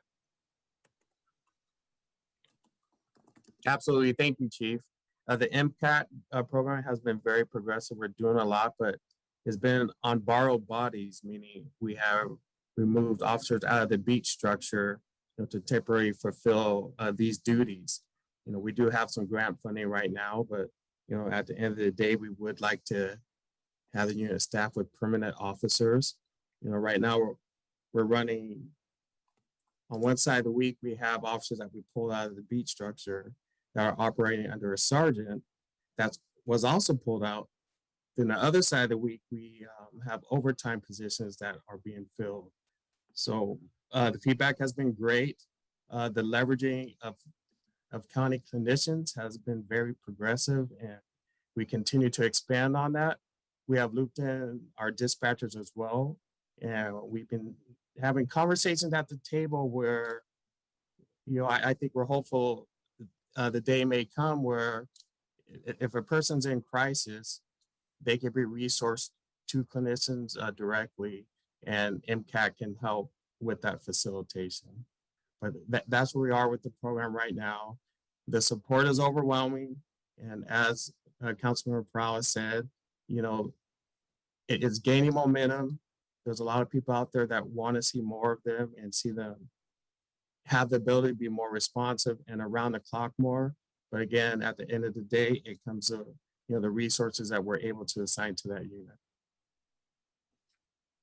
Quick response for you, Deputy Chief. Have we had a challenge filling some of these spots? I know it's supposed to be right Monday through Friday, 8 to 8 or something like that. So have we had a challenge filling in those spots? And we have on the TDY side, you know, they've been removed from the beat structure. So one side of the week, our side of the week that has Sunday, Monday, Tuesday off, we're not running into problems. But on the flip side of the week where it's filled on overtime cars, the sergeant we have that is supervising that has had challenges. In fact, we had to sit down yesterday and we're putting our thinking caps on to see how she's able, you know, to help get a list of individuals that can kind of commit on an overtime basis on that side. But again, that's on grant funding as well, and it's temporary. And you know, for maximum success of this program, we absolutely need some, you know, some permanent assignments there. Yeah, I would agree 100%. As you know, and as I know the mayor knows, this is the challenge that we have had with foot patrol. And when you fund something on an overtime basis and you're asking people to sign up for those roles, what we tend to see, well, actually, the problem is I think that we don't see it, is that when people don't sign up for these roles, they're just not out there. And you know, it typically takes weeks or months for instance, my office to get feedback that says, hey, you know, I don't think we've seen anybody out here a couple days, you know, of the week, and you know, what's the challenge? And we're not getting that real-time feedback from yourselves, from the police department, that says, hey, we're having trouble staffing this. It's sort of, you know, as a complaint basis, an inquiry basis. And then all of a sudden we find out that, you know, it's not working as well as we had hoped it would. And the reality is it's because it's, you know, it's not funded as a permanent position, right? And anytime you have that, and I'm, you know, both, I guess, surprised and disappointed to hear that already we're having those challenges with filling the, and I keep calling it mobile crisis response, the mobile crisis assessment team. You guys changed the name on us last minute. So, but I think, you know, to hear that we're having similar challenges with that brand new sort of team as well, right? And then based on what I heard last night from a constituent that I think, again, saw that they really were appreciating that unit, and then now feeling as though, you know, they've had some challenges getting a response, and to hear this response from you, I appreciate that you're all talking about it, working on it, but these are things as well, I think that I would like to be kept in the loop more on, even if it is through the monthly basis of PISFIS. I know we haven't asked that this be a monthly report back. We asked, right, that we wanted to hear back on it periodically, but I'm going to be asking now at this next PISFIS meeting that we hear back more regularly on positions like this, especially the ones that are not filled permanently, because if there are challenges like this, and you know, as you roll out a pilot, I don't want this to deem, you know, success or failure of the pilot because somebody feels like, nah, it didn't actually work that well. But when we know that part of the challenge was simply that maybe we weren't staffing it adequately enough, and so we didn't even give it an opportunity to succeed as well as it could. And I don't think we're there yet with this program, but I don't want to get there. And so for me, you know, if resourcing is a major issue, and if we come to a conclusion that, look, we're just not going to be able to adequately run this unit or program with, you know, backfilled officers or TDY officers, overtime, whatever it may be, that was the same, I think, argument that I was making when I put forward a memo a couple months ago with Councilmember Davis on, you know, the foot patrol process or the foot patrol officers. And as we're going to go through the redistricting process to look at permanent foot patrol beats, so that way we're no longer running into that same problem with the foot patrol officers. And so it sounds like this might be a similar challenge, and that may be the goal that we want to strive to get to with this MCAT unit too. So thank you for the feedback. I think there'll be just more monitoring and discussions to go as the months go on. So appreciate it. Thanks. Yeah, and if I could, Councilmember, I certainly appreciate the points, and I think we all recognize the importance of the program and what's at stake here, and the success of it, how important that is to us all. So good points, and we will figure out a way to make sure that we're keeping you all informed and doing everything we can to keep the program staffed and be successful. Yeah, I'd just like to echo Councilman Peralta's points. Completely agree. You know, we went years where I was telling, small business owners in downtown, hey, we've got this downtown patrol. They kept telling me, I think it doesn't exist. And it wasn't until actually Chief McFadden, you came in as captain, that we really started seeing actual officers on downtown patrol. It was, so I really appreciate this point about the big gap between what we think we're funding and what may actually happen based on who's able to take it on. So I look forward to some creative solutions that we can all push on to get real police officers in those roles.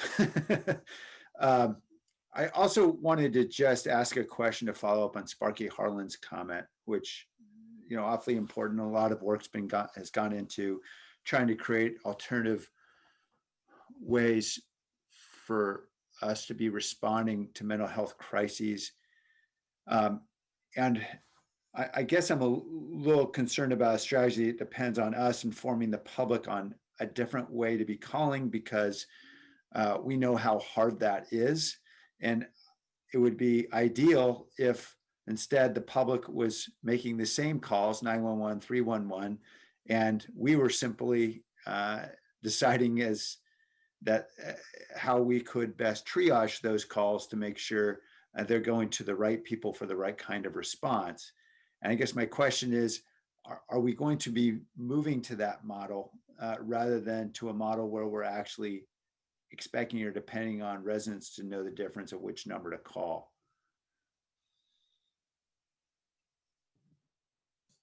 Mayor, I'll take a stab at that. Yeah, I mean, that's something that, through the reimagining, when we look at the different services, how we're going to respond, that's something that we have to look at is, who gets the call, how does it get rerouted? I know we just recently made the change or the changes to our 311 system, where some of those calls get rerouted, and eventually, if they are police related, it comes back to the police department. So that's something that we have to take a look at, and I'll if anyone wants to jump in on that and help with that, they can. Okay, any other thoughts about our future direction? Okay, well, I guess you could tell by the question, it was pretty loaded and biased. That my hope is that the direction we're going is that everybody expects residents will continue to call as they are, but we're going to be responding differently. I see Chief McFadden. Yes, Mayor. That has been a conversation at the table as well, when we're meeting with the county clinicians, we're meeting with some of our internal groups as well, and our dispatchers. We do feel that, we will have to triage that, because, some of these situations have potential risk, so those are calls that we would have to feel that, it may look like where our dispatcher may have to connect a sergeant in the field and run down the circumstances with that sergeant, and so we can make a more informed decision. But the way it looks like right now, and it's kind of been how it's happening right now, is a call comes in and the dispatchers are reaching out to our MCAT resources, and they're making an informed decision. MCAT is connecting with the different clinicians and other resources that could focus on some of the crisis going on, and we've been bridging it that way. Yeah. Okay. Thank you. I see Sparky just raised her hand. Sparky, did you just want to weigh in briefly on this before we move on?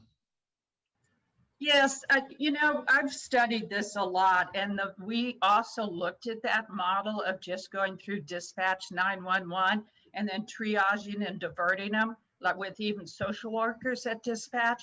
But what happened is when the county asked the community, it was the community who said, we want a community only phone number that got dispatched. That we'll have 13 staff there triaging these 24/7 calls. And I see that we would work closely with the police department and make sure they're triaged back there.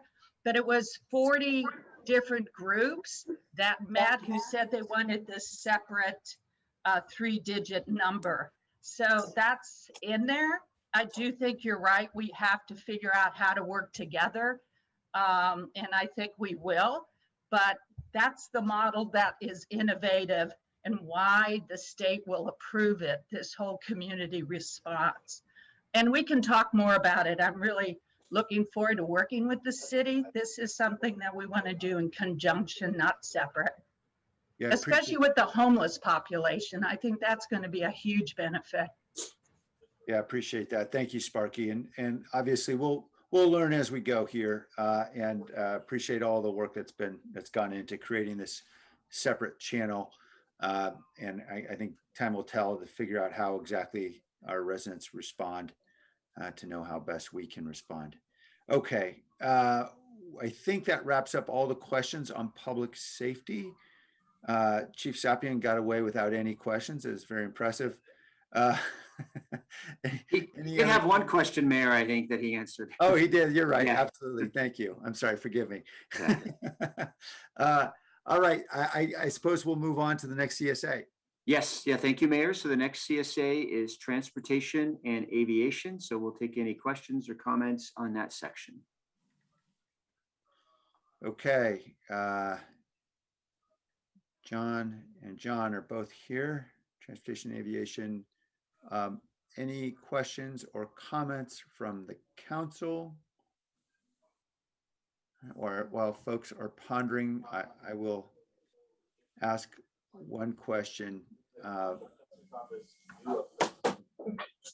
Risto, I know this has been an ongoing conversation here with regard to this airport connector, which we hope to have an RFP out soon on.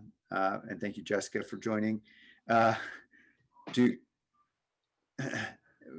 we expect to have multiple bidders based on what we're hearing so far?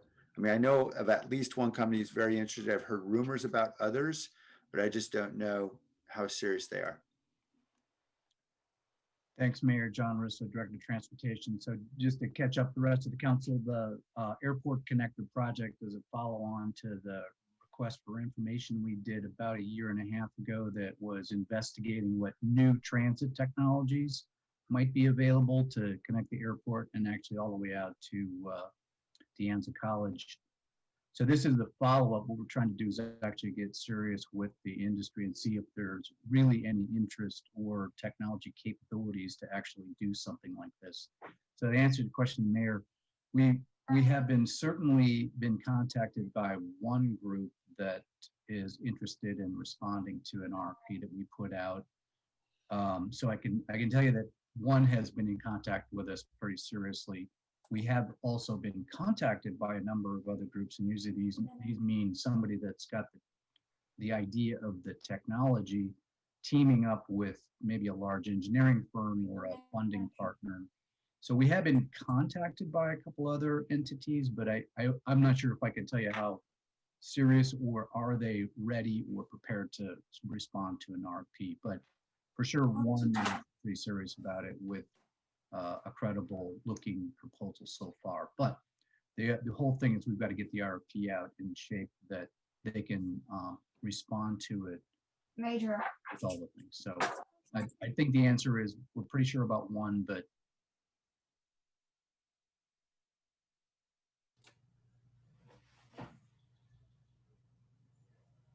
Mayor, you're muted. I'm muted too. Okay, sorry. So was John at the end. Yeah. Oh, so sorry, I must. that last Sorry part. about that. Yeah. So I think the answer, Mayor, is we're pretty sure about one group, possibly some other ones, but I really can't say in terms of how serious the other ones are. Okay, thanks, John. And then I guess a question really for budget and finance, because I understand there may be some reservations about the creations of infrastructure financing districts that rely on tax increment. And as we look at the Diridon area and the massive amount of need there will be for various transportation infrastructure projects, I think it's increasingly clear that we're going to probably need an infrastructure financing district in that area to help us do various things, whether it's for parking or transit or anything else. or airport connectors. And assuming we just relied on the city's own property tax revenue to fund it, I want to just understand better what other department concerns were about creating a financing district. I'd heard rumors, but I just didn't know.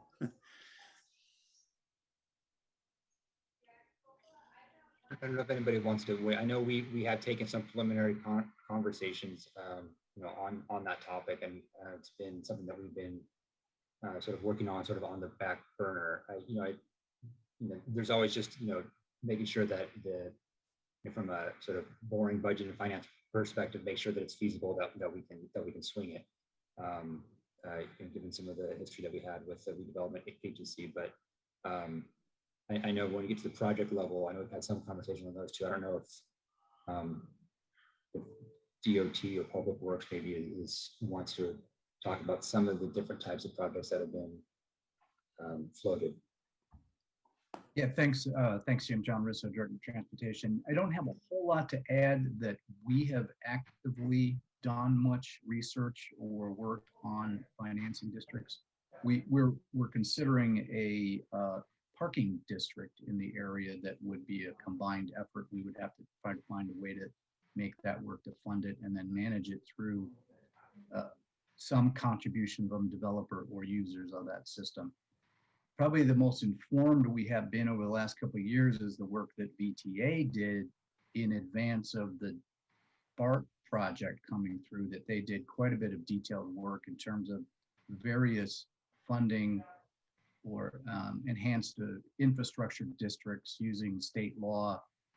And they didn't proceed with anything. And I think there was just some issues with regard to how that would be set up, what benefit that would be, and some of the limitations due to the already limited ability for incremental financing because we've got debt burden from previous redevelopment agency things. So that goes back a number of years. I'm just trying to recall all that, but we have not done much work, but we were informed by those efforts that it didn't really look good, but it's certainly something that we could look at for, at least for the parking district, I think.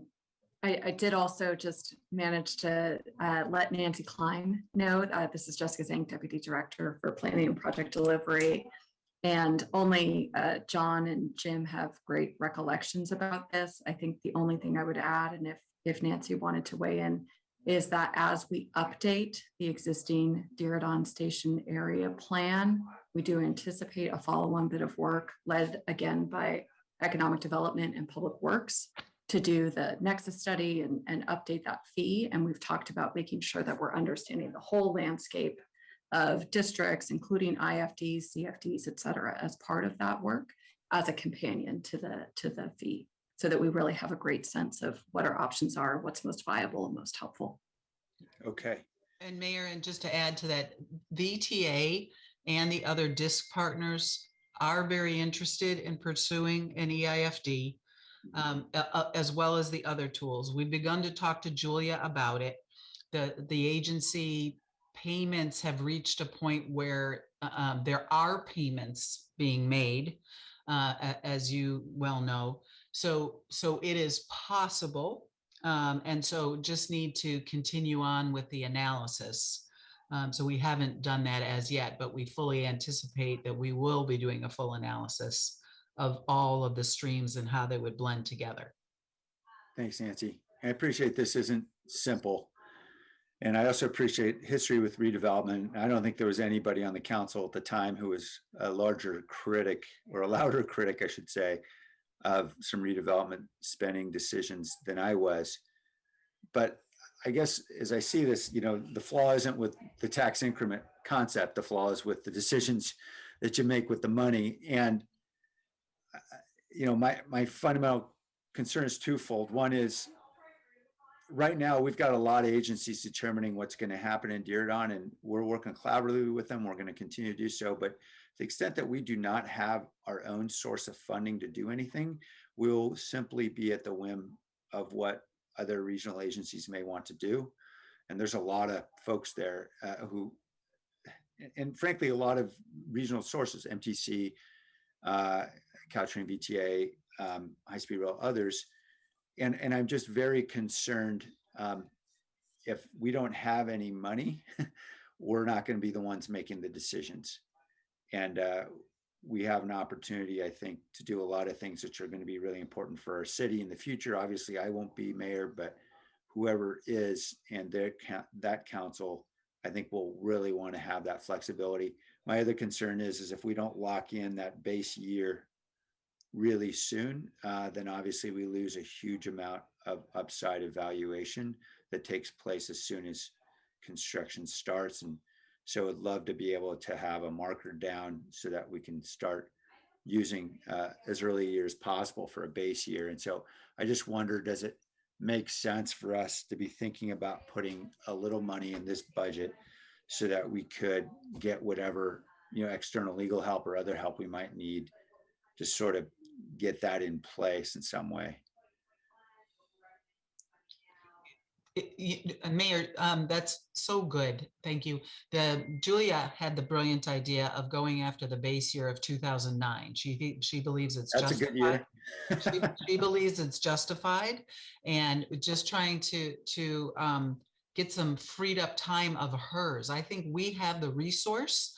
Okay. Honestly, it may be that an outside firm would be able to take a little pressure off, CAO. So something akin of $100,000 to be able to do that legal work, so we can get back to it, because we agree it would be great to get the base year at that point. Yeah, if we could get away with it, 2009, that'd be fantastic. Yeah, I just understand with Danielle's retirement, we're very challenged, and so I'm suspecting, at least from our conversations with Nora, that would. Nora, are you on the line by any chance? She is. I see all the screen. Okay. Nora, did you want to weigh in on this at all?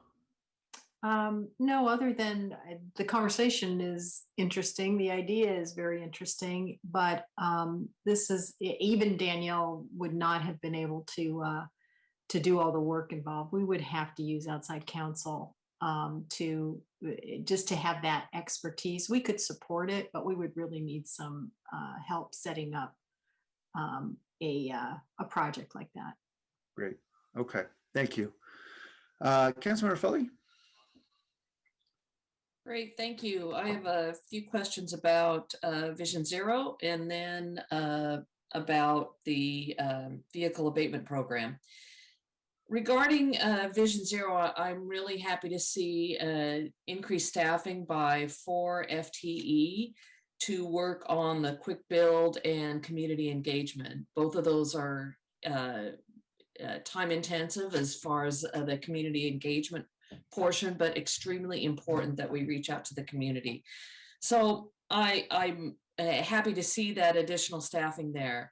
Are we taking a look at all at, John, at making those quick build projects permanent and how we might be able to fund those? Is there a grant that we might be able to apply for? Yeah, Councilmember John Risto, Director of Transportation, again, really good question. We would love to make those permanent, because that's really what we're trying to do here. Quick build is, just as it says, trying to get something done quickly in these areas that we know we need to do some traffic safety improvements. So as an example, when we did the downtown San Fernando corridor, when we first tested out those protected bike lanes going through San Fernando and downtown with paint and plastic, we're getting ready to actually make that permanent through a grant. So to answer your question, yes, there are grants available for that sort of work. In addition to that, we were actually recipients of another grant for the Keys Graham near First Street improvements through that Washington neighborhood. So there are grant programs to make these kind of projects permanent. So yes, we're looking at trying to do that sort of thing. And even in your district, as we do Hillsdale with paint and plastic, it is our long-term objective to actually make Hillsdale more permanent in terms of safety and putting in the medians with plantings and all that. So I think the answer is yes. These grants are available. They're expensive, and that's why those projects take a while. But yes, the answer is we are definitely doing that. And who funds these grants, John? It's a number of different places. Some of them are federal money that come to, it's essentially a federal gas tax that comes through MTC and VTA. The state has some pretty good programs that are state gas tax funded and from the cap and trade program. So it goes into a fund that we compete at a state level, and they're big enough grant programs that we can do these big projects. We were recipients of that. And then VTA and MTC with either local or regional funds also provide some pretty good sources. So it's coming from all levels of government that they're all competitive though. So we've got to compete for those funds, but they're, and the big enough programs to actually do these big projects are available. Every couple of years we can get into those and actually compete for that. Wonderful. That's good to hear. I think starting with quick builds is a good way to see if it works, and then converting to permanent is just nicer to look at.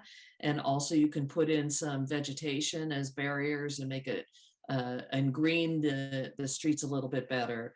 Hillsdale has been a little controversial. It's been in Mr. Roadshow's column a couple of times in the last couple of weeks. And most recently, it was a lot of favorable people writing in. So that's good. I look forward to that moving forward. And also we have some quick builds going in on Branham as well, both Vision Zero corridors. Regarding the staffing, the community engagement staffing, do we have a requirement that those individuals be multilingual, or do we make sure that we have language skills available at our community meetings?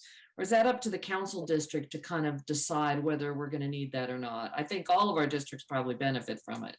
Yeah, another good question. So the community engagement is one of those action items from the Vision Zero action plan that the council approved about 2 years ago now. And we don't have a requirement that particular person have full multilingual, but we also, every time we do either a information piece or on website, or whether we're having community engagement through Zoom or in real person, hopefully, we have a full complement of multilingual people just to be able to interpret or to be able to communicate the best way. So that particular person, we can't make that person, a staff person be required, but we actually try to do that through a number of different avenues. You have interpreters available? Yes. Yeah, okay, good. That's really critical. As I said, I think all of our districts have various language skills needs that we want to be able to reach out to every member, every resident, and having that capability is really important. That's it for Vision Zero. I have a couple questions regarding the vehicle abatement program. I know that we heard a little bit about it yesterday, and that we're converting to a hybrid model, just not dependent on San Jose 311, and where we'll be proactively driving the streets and having people report in different ways. I think that's important.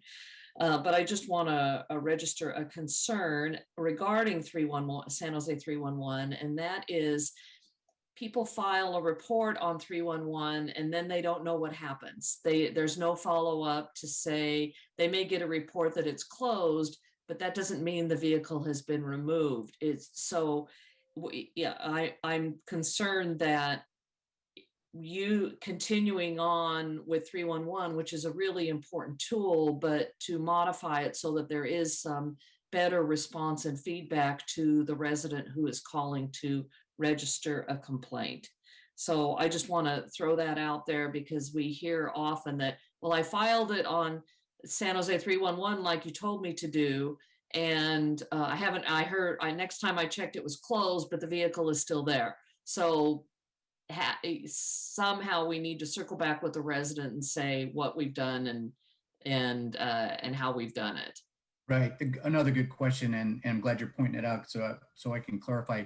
What we're what we're proposing in this budget and how to manage and actually modify the whole vehicle abatement program includes both that proactive driving around, which our inspectors or our parking compliance folk will actually be out in neighborhoods on a proactive basis.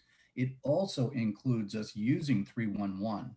And that 311, we are going to need to modify the message that we put in there and request for additional information that the responder is wanting to add. So we're going to actually have to require them to actually give us some more photographs of those vehicles with the intention that then we can triage that 311 request. And if we see that that is a vehicle that either is inoperable or a blight condition, and which is the ones that get the most attention, or is a safety issue that it's blocking hydrants, sidewalks, driveways, then our officers are going to be out there to abate that. What we were trying to do is modify from the pre-COVID era when we were responding to about, roughly 60,000 requests a year. And we were towing maybe 4,000 vehicles a year, which is about 7% of that 60,000. So the rest of them, we were just chasing people around the neighborhoods in terms of cars being parked for a longer period of time. So what we're trying to do is be a little bit more efficient, more proactive, and a little bit more active in terms of trying to get to some of these neighborhoods that don't normally respond to this sort of thing. So to answer your question, we are going to modify 311. Our practice is going to be that we're going to use 311 in a different way. So hopefully the efficiency and proactiveness is going to get us to a better level of service out there. Wonderful. Yep. Thank you, John. That's very helpful. That's it for me, Mayor. Thank you, Councilmember. Councilmember Renz? Thank you. I'm going to begin with transportation. So I've been hearing just some really good work in your department, John, around equity. Now that you made a recruitment effort to bring in folks onto task force, and which is really wonderful. I think all of our departments should do the same, and very proactive on your end. So I'm wondering, how are you incorporating what you're learning from some of these task force into your proposed budget? Oh, really good question. Let me jump in on that and just explain a little bit what we've done now for a couple of different big efforts that we've done citywide. So we first started doing this on the bike plan that was adopted by the council last year, where we actually engaged our community organizations to participate, and actually we pay them to actually be our eyes and ears out there for community engagement. So we would have nonprofits that were part of our team for community engagement. So we made sure that we got out to engage community that was really important to us. So not just the normal folks that might be showing up for a bike community meeting, but we really got out there. So we used nonprofits in those areas that were community organizations to really get out there. We're also doing that same sort of thing on the whole citywide access mobility plan to really to really engage in terms of the whole mobility changes that we want to do. So what we're doing is actually getting real feedback that then goes into our budgeting and our practice and where we're going to focus those resources.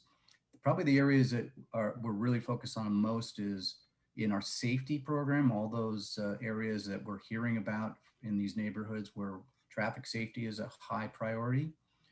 You just heard about the vehicle abatement effort as well.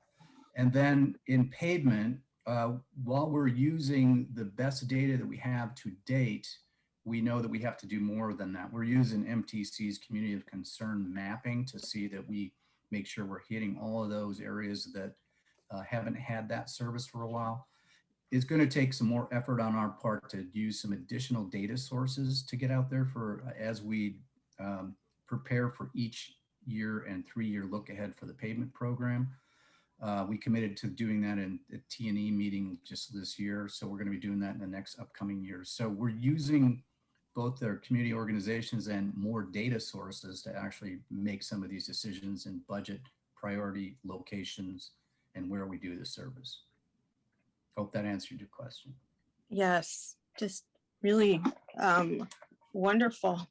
I think that this is something that, you know, I've been asking in other areas about how do we engage folks? How do we bring them into our fold? I think that's a wonderful way of doing that, John. Very, very out of the box thinking in terms of connecting with some of those agencies to bring people in, because those agencies knows, or those community groups know our community the best, right? We can't know everyone across the city. And so I think that's a great use of our resources.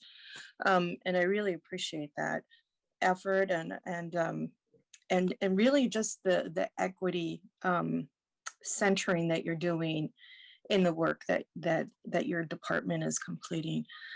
I wanted to ask about also about our streets pavement work. I saw that on, I think it was on page 9 of the CSA overview. There was a savings. Good Lord, where did I have it? There was a savings. I think it went from 10 million to 9 million off the top of my head. Does that represent this reduction? Does that represent maybe potentially some savings that you're seeing in the work that you're doing? Oh, page 5, yeah. So it has pavement maintenance in the 1920 year, it was 10,256,000. And then in this forecasted 21-22 fiscal year, it is 9,589,000. So I just wonder, is this some of the savings that you're seeing because of the lack of work people have and maybe lower estimates or I mean, you tell me. Why are you seeing that? Let me, are you in the capital program or operating? You must be in capital, probably, right? But anyway, I think I can answer the question, and if I can't, maybe one of my staff can jump in. So in general, if the question was around the pavement program that we're doing annually, so over the last 2 years, we've actually seen quite a bit of bid savings. These are all projects that we contract out, and as you know, as we bring all these large contracts forward, we have been seeing some very, very good bids over the last 2 years. So we've experienced savings in the pavement program from what we budget to what we're actual. So I think as a general answer, yes, but if Rick or Sandra want to get specific on that one line item, maybe they can jump in on that. Yeah, and you know what? And forget my line item citation. It is the wrong. Yeah, you're absolutely right. It's the operating. But if Rick or Jessica or whomever. Yeah, sure. Thank you for the question, Councilmember Rick Scott, Deputy Director over Infrastructure Maintenance in DOT. And as John has mentioned, the bids over the last few years have been lower than our estimates. We were experiencing the opposite trend prior to that. And so what we generally try to do when that happens is either find a way to expedite some projects that are planned for the out years, or ultimately can get rebudgeted so that we are able to use that funding and invest directly back into the infrastructure the following year. So a couple of ways we're doing that. For example, in this current year, typically our construction season starts, we don't really start paving until about June most years. We're already 30 miles into our program this year. And that's in large part because we've done two things. We have we've piloted a multi-year project and some of our residential streets. So essentially with that, we've engaged a contractor for a number of years. We're able to exercise an option to keep them on for a following year, and we can just get started as soon as the weather is favorable. So that's one way to expend future year funding that is saved. And another one is to just expedite projects. So Monterey Road, for example, is one that we had originally planned for this year, and we saw there was a surplus. We were looking at that trend about this time last year, and decided to try to get Monterey done early, which is why we're nearly complete with that project now. So we do our best to invest this infrastructure, this funding directly back into the infrastructure when we see that there is a surplus developing. Great. Thank you, Rick. I know that we've talked about this in the past about having a bit more focus on local contractors and local workers. And since you have a multi-year contract in place, I hope that whenever those end and then a new one begins, or as you're gearing up for additional ones, if that's the case, that that there be a heavier in the effort of making sure that we employ our residents and are part of that recovery effort, right? Infrastructure projects are always important to recovery. So I know that you know this, and just friendly reminder. So the last thing that on transportation is just really a kudos on the PCI. And I believe you have this upcoming year a 1% goal. I think every year you've had an increase of 1% for a goal of 70% total. And so just really great work. I know that my residents are absolutely happy when they have been, complaining about our roads and our streets, and especially our streets, our neighborhood streets, for a very long time. And they're at least maybe focusing on some other different issues other than our streets. So thank you for that. And then I'm going to ask some questions about airport, but I'll wait until my next turn because I know my time is up. Thank you so much. Thank you, Councilman. We'll come right back to you at the end. Councilman Perales? Yeah, thank you, Mayor. A couple questions, and appreciate the dialogue thus far. You know how it's, I think somebody's not on mute. All right. So in regards to Vision Zero, I see we have I don't know if it's actually an increase, because I know we had some one-time funding as well last year for staff. Can John, can you answer that? Are we looking at an actual increase, or are we just maintaining the level of staff that we've had before? We are trying to increase that with these funds so that we can deliver the program.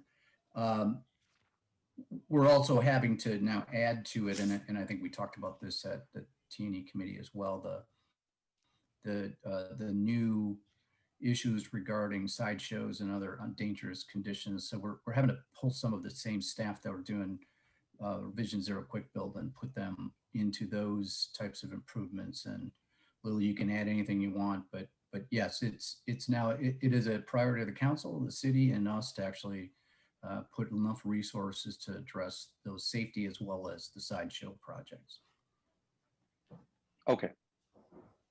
And I know we also had the conversation at T&E in regards to, if you had any more capacity, right? If we were to add some dollars for actual capital dollars for these projects, did you have capacity? And I think you were saying that you don't have the capacity, to kind of, I think, advance a lot of those projects, but you would have capacity if we were to increase some of the capital dollars to do some of those projects maybe quicker, which obviously that's been the interest we've heard from our community members, right? Especially loved ones of those that have actually died. And the main interest, right, is that they are saying, how can we do this more quickly, right? Because they're very supportive of our Vision Zero program and these quick build projects. But the idea is that they're looking at it as a multi-year program. Lily, I think Lily wants I can do that. Yeah, go ahead, Lily. Thank you. Lily Lim, Deputy Director, Traffic Operations and Safety. As for the Vision Zero program, Councilmember Perales, we had talked about creating a quick strike team that is more focused on quick delivery rather than our current model where we have a team that is doing holistic work from planning to data analysis to engineering. And that was based on the early year of investment, not knowing how much money we would have in out years. We made those positions in a temporary form and had them do everything. And moving forward, as more funding years are become committed. We can structure our staffing model to which one is focused on more the planning, the engineering, the deep dive, data focused work, and a team that is very much focused on just getting the projects out. And I would welcome that opportunity. Funding was committed that we could do something like that. Yes. Okay, and I was talking to John about it in T&E as well, trying to get an idea on, you know, what do we think we have capacity to take on, and really I'm thinking not necessarily even out of our own budget, but say we were able to identify more grants or something like that, and you know, could we add, you know, advance some of the work that we've been planned out to do over the next, I believe it's 4 years now. Mm-hmm. You know, if we got another $1 million or a couple $1 million, could we bake that into the current staff capacity? I think we could, we would be limited in how much we can do more of. We are absolutely pursuing grant monies, and you're seeing a lot of like quick strike monies coming in, ATP monies towards our Vision Zero and bike network streets. But I, at this point, I would say the staff is very much at capacity or exceeding the capacity for our ability to deliver them in a, what I consider timely, within 12 to 18 months. And that is also because of the added BDs that also isn't part of our normal workload, but would have to be fit into existing resources. So I'm envisioning a need for a quick strike team that consists of the leadership of a senior engineer and an associate engineer who can deliver, work the contracts and get them out quicker. So with the money, for sure, that we could set up that team for a more timely delivery. Yes. Oh, okay, thank you. Yeah, well, in that case, obviously happy to see the increase that we have in staffing this coming year, and looking forward to being able to see some progress on more of those quick build projects. Next question was in regard to the quiet zone, and I'm looking here, I believe on the capital side, we have 4.68 million. Is that correct, John? 4.7. That's correct. 4.7 million. Okay. Yeah. And that is to be able to accomplish the short-term sort of quiet zone goals that we have, that we've been working vigorously on to try and attempt something quicker. Is that correct? It's also, Councilmember, yes, John Risto again, and it's not only that, but also that that longer term solution at 7th and Jackson that we're really focused on to get the quiet zone put in place. It's also probably a very good partial funding to get that going. We're also seeking other funds to complete that funding picture, but it's not only the short term, but it's hopefully get that long term improvements as well. Okay, and where's that 4.7 coming from? It's in our traffic capital coming from construction taxes. Okay. Yeah. Building and construction tax. Construction, what, I'm sorry, Jim? Yeah, thank you. The one other thing to point out is that there is also a separate $1 million annually for this CIP period, so $5 million total. Quiet zone reserve that is also in the budget. Just wanted to point that out, Councilmember. Is that an ongoing reserve that we have there, or is that something new that we've added in for this quiet zone? It's something that we've added in. We do have 2 quiet zones, one along the Vasona light rail and freight corridor, as well as the Warm Springs quiet zone that we're pursuing. Okay. Okay, great. Thank you. And then I was looking, couldn't find it, but I'm looking to see where the sort of the traffic calming dollars are that gets allocated for each council district to make use of. I saw the additional dollars that were asked for by like myself and Councilmember Davis in the past year's budget as one-time asks, but can somebody point me to where I find where that is in the budget? Councilmember Perales, it would be under the pedestrian safety enhancement. I'm looking for the page number, but that's, yeah, I'll look at the page number. And it would be in the capital budget document, right? That is correct. Yep. Okay, and the line item you're saying is pedestrian safety? Yes. And Councilmember, just as a reminder, we have a deep dive into capital tomorrow for tomorrow's study session. I'm sure staff is happy to answer the question. Oh, I'm sorry. Am I ahead of the game here? So that's on the agenda for tomorrow, you're saying? It is.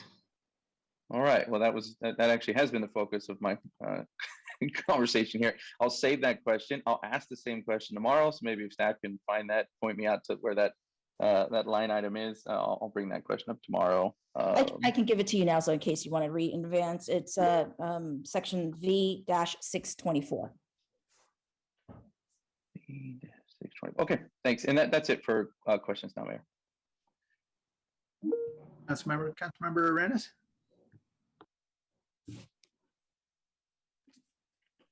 Thank you. So I had a question about on page 9 of the overview for transportation and aviation services, there is a cost to airlines of operating at the airport is competitive with other airports, and the airline cost per enplaned passenger. It's gone from $14.79 to $25 roughly, and then back up to $43 in 2021, and then the target is 2021 to 2022 $19.79. How is this being addressed? How are we going to achieve our target of $19.79? So, Councilmember John Aiken, Director of Aviation, the cost per enplaned passenger is a calculation between our overall cost to the airlines divided by the enplaned passengers. And so, during FY20, our passengers dropped off dramatically. Our costs, we did the best we could to mitigate them. So the number elevated to 25 and then to, probably 43 by the end of the time we closed the books for 20. When we look at 21, we're estimating our passengers going up to almost doubling from FY20. From FY21 will double to FY22. So that's why our rates per emplanement will come back down into the $20 range. Our costs are relatively the same from year to year. The biggest difference is the anticipated passenger numbers going up. Oh, okay. And so there isn't any. Go ahead. So there isn't any additional funding. We're not subsidizing per se that cost for our customers. It is simply because more people are interested in flying. Maybe the great vaccination rates that we're seeing so far is this is just your estimate of that. Yeah, and increased customer. We're starting to see that in the April because of spring break, and then the May launching into summer. Our actual numbers that we're tracking day to day are actually up significantly, and we're forecasting that trend to stay at a certain level to get us to almost a doubling of passengers for 22. And when you talk about additional funding, we do have some of our CARES grant money plugged into the 22 budget. We had a certain amount plugged into 21, and we held some in reserve because we did not feel that everything would be perfect by this summer. And so we held some back so that we could insert it into the 22 budget also. So that helped drive our costs that go to the airlines down, and then the increase in expectation is why that PPE comes to a lower number. Oh, okay, so ultimately the savings will be for our customers in the end. That's great. And so why would the projected 5-year goal be $20? Wouldn't it be based on what the consumer, what's driving the need or the want of the consumer rather than what we see as a goal? Well, no, the cost per enplane passenger is a cost that the airlines pay us for every they don't even actually pay us that.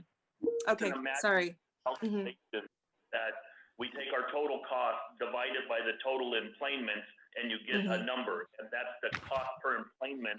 The airlines use that as a measuring stick to measure San Jose's efficiencies and cost awareness against Oakland or San Francisco or Kansas City or wherever. So it's not really a number that the passenger would feel, although when an airport is more efficient and lower cost, the airline can then lower the fares a little bit because the airline's not so expensive. So it would indirectly save money for the passenger. Okay, thank you so much for clarifying that. And the last question I have around airport is around the passengers have a positive experience when using the airport. We had a 72%, which is great for the time reflected. It was just terrible. But we estimated 66%, I guess, a low bar for us. And we're estimating 77%. I'm trying to figure out, are we estimating 77% because maybe some of the restaurants and shopping facilities inside the airport aren't going to be as open, or there's not going to be as many? Why are we projecting a 77% for this upcoming year? I think it's a number of factors, and in fact, we do surveys about our concessions and stuff like that to get a feel of where the passengers are. But it's also with COVID and the masks and lines at the checkpoint, just a general change in our environment, right? When you decide to go to fly this Thanksgiving to see, grandma, you have a different expectation with the COVID thing around you that might not reflect as well in the rating of the airport, right? Because it's a little tougher to get here and get through the process. I got to put the mask on my 2-year-old who hates to have it, and so your whole environment kind of brings you down. And so we're trying to be realistic that it's a year of recovery. It's a year of getting used to the new norm. Sure. And so, it might have a reflection in our scores is all we're trying to communicate there.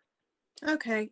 Thank you, John. Thank you for that insight. Hopefully there's more folks that are planning to fly this upcoming summer, and we'll see a better rating, and people will recognize that all of that is for their own safety and well-being of themselves and others.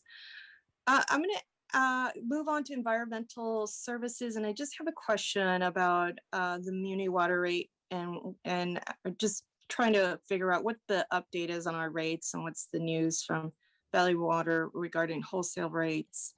And if it's not good news, what are we going to do next? Yeah, Councilmember. Yeah, that's our next section. So. I'm so sorry. It's okay. We just wanted to get through transportation and aviation first, if we could. I was checking to see if you were listening to it. But you are listening. I'm listening to every word. Thank you. This is all being recorded, so of course. I apologize. I'm ahead on this one. I knew that we were talking about environmental services. I don't know why I went ahead on that one, but thank you so much. Yeah, I appreciate it. Thank you, Councilmember. All right, other questions on transportation or aviation? Let's go to the public. Molly McLeod. Hello, this is Molly, and I have a couple of this is my public comment. First of all, the Department of Transportation is to be commended on the racial equity work. And what's unfortunate is the fact that I'm going to pull over here for a moment. Thank you. I apologize. So the exclusion of people with disabilities is a huge oversight. It's missing from the contractors and the procurement. It's missing from the ideas of mobility and accessibility. And that just blows me away, actually. And I'm also a parent whose son died. So Vision Zero means a lot to me. And I really do think that what it should also mean is that the priority for people with disabilities, including those without visible disabilities, are also recognized. I'm kind of blown away by the fact that we don't have the surveys completely exclude wheelchair users or mobility impairments. And I would have thought this would have been on forefront of mind from the lawsuit that was settled in the fall. So I am gonna leave it at that and just say that there's so much work to do, and this should be part of every department's budget, but especially Department of Transportation. So use that great start you've got on equity and do it to be intersectional, please. Molly, we'll come back to you on that last point. I'm gonna raise a question on that. I think that will be relevant to the point you just raised. Mr. Beekman?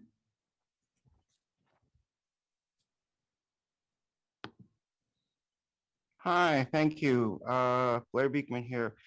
Molly McLeod is offering some really nice public comment. Thank you. Yeah, her last public comment really interested myself too, her last words. Thank you for this item. You know, to just kind of mention words from my previous item, just very much of a thank you that as city government, you're taking some really important steps to actively describe in public meetings that we have to be possibly preparing for an upcoming natural disaster. And, you know, my words, I don't mean to startle. I just simply want to learn how it can help the process of a more open dialogue, and it can be safe to talk about and safe to talk about openly. And that's my goal. And that way we can prepare better and bring out better practices and our better persons. And that's my idea and goal. And what I say, it's a bit, yeah, I don't mean to startle. So thank you. With 53 seconds, I wanted to offer that, you know, you're working on Vision Zero issues. As always, you know my speech by now, open public policies and accountability with technology. They are our better practices of local democracy, and it's working to work that as a local community. It develops ideas of peace, and it develops ideas of sustainability and neighborhood safety and community harmony. And those are all the characteristics of Vision Zero and helping to bridge the digital divide. So I really hope you learn how to include open public policies in all your Vision Zero work. And with the airport issues, thank you that you're working on the high-rise situation and mellowing it out. Don't consider, you know, how to fund airplane fuel use in the future. High use. Thank you. Thank you. I'd like to come back on the issue that was raised by Molly McLeod. I was thrilled to see on a downtown street not far from me, probably, I don't know, a half dozen or more intersections just got new ADA compliant ramps. And John, if there's anyone on your team, Rick, who might be able to respond, I know we've gone through extensive study on conversion of all of our sidewalks to become ADA compliant. I know that's a very heavy lift and a very expensive one that takes some time to implement, but could you give us a sense of the scale, the resources we're devoting to that? Yeah, yes, sir. Certainly, Mayor John Russell, Director of Transportation, and I believe the speaker might have been referring to that exact. We did have a settlement in a lawsuit against the city to actually convert all of those intersection corners to ADA compliant curb ramps, and many years ago, right? Yeah, it was just recently finalized that we were doing that. So we have now through that committed to actually doing that and completing all the way through everything in the whole city. Rick probably has the right number, but we're doing about 2,000 or so a year through the pavement program. And you see those being done in advance of the pavement work. So we're committed to it, putting quite a bit of resources towards it. And it's really paying off. And we're actually seeing some really good production from our contractors and our team for that. With regard to some of the other items that the speaker might be referring to, certainly we will look back at our surveys and our outreach in some of our other program area things that we're doing. We do have through our engagement with those community organizations, we are engaged with Silicon Valley, trying to remember the name of that, but they're an organization that helping us with the Access Mobility Plan. The Silicon Valley Independent Living Center is one of those community organizations, but I think we can always look to do better. I'll take a look at what she was also referring to in terms of some of our surveys to make sure we're including all disabilities in terms of getting the input as well.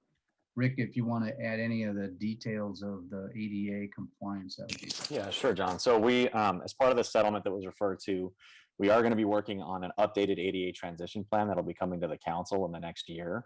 But essentially, we are definitely on an expedited progress to get the city completely converted and appropriately updated faster than we had previously shot for in our 2010 ADA transition plan. I will also add that in addition to the significant pavement maintenance alignment and the investments there's an additional program we call Program Access that does build ramps in routes or locations that are specifically required by residents that are that need them in those areas. So that's something that we're happy to follow up with when anyone who needs ramps. Obviously we want to update the entire city, but there are areas that are prioritized for more expedited installations, and we're able to do that if we know where those are required. So I wanted to add that as well.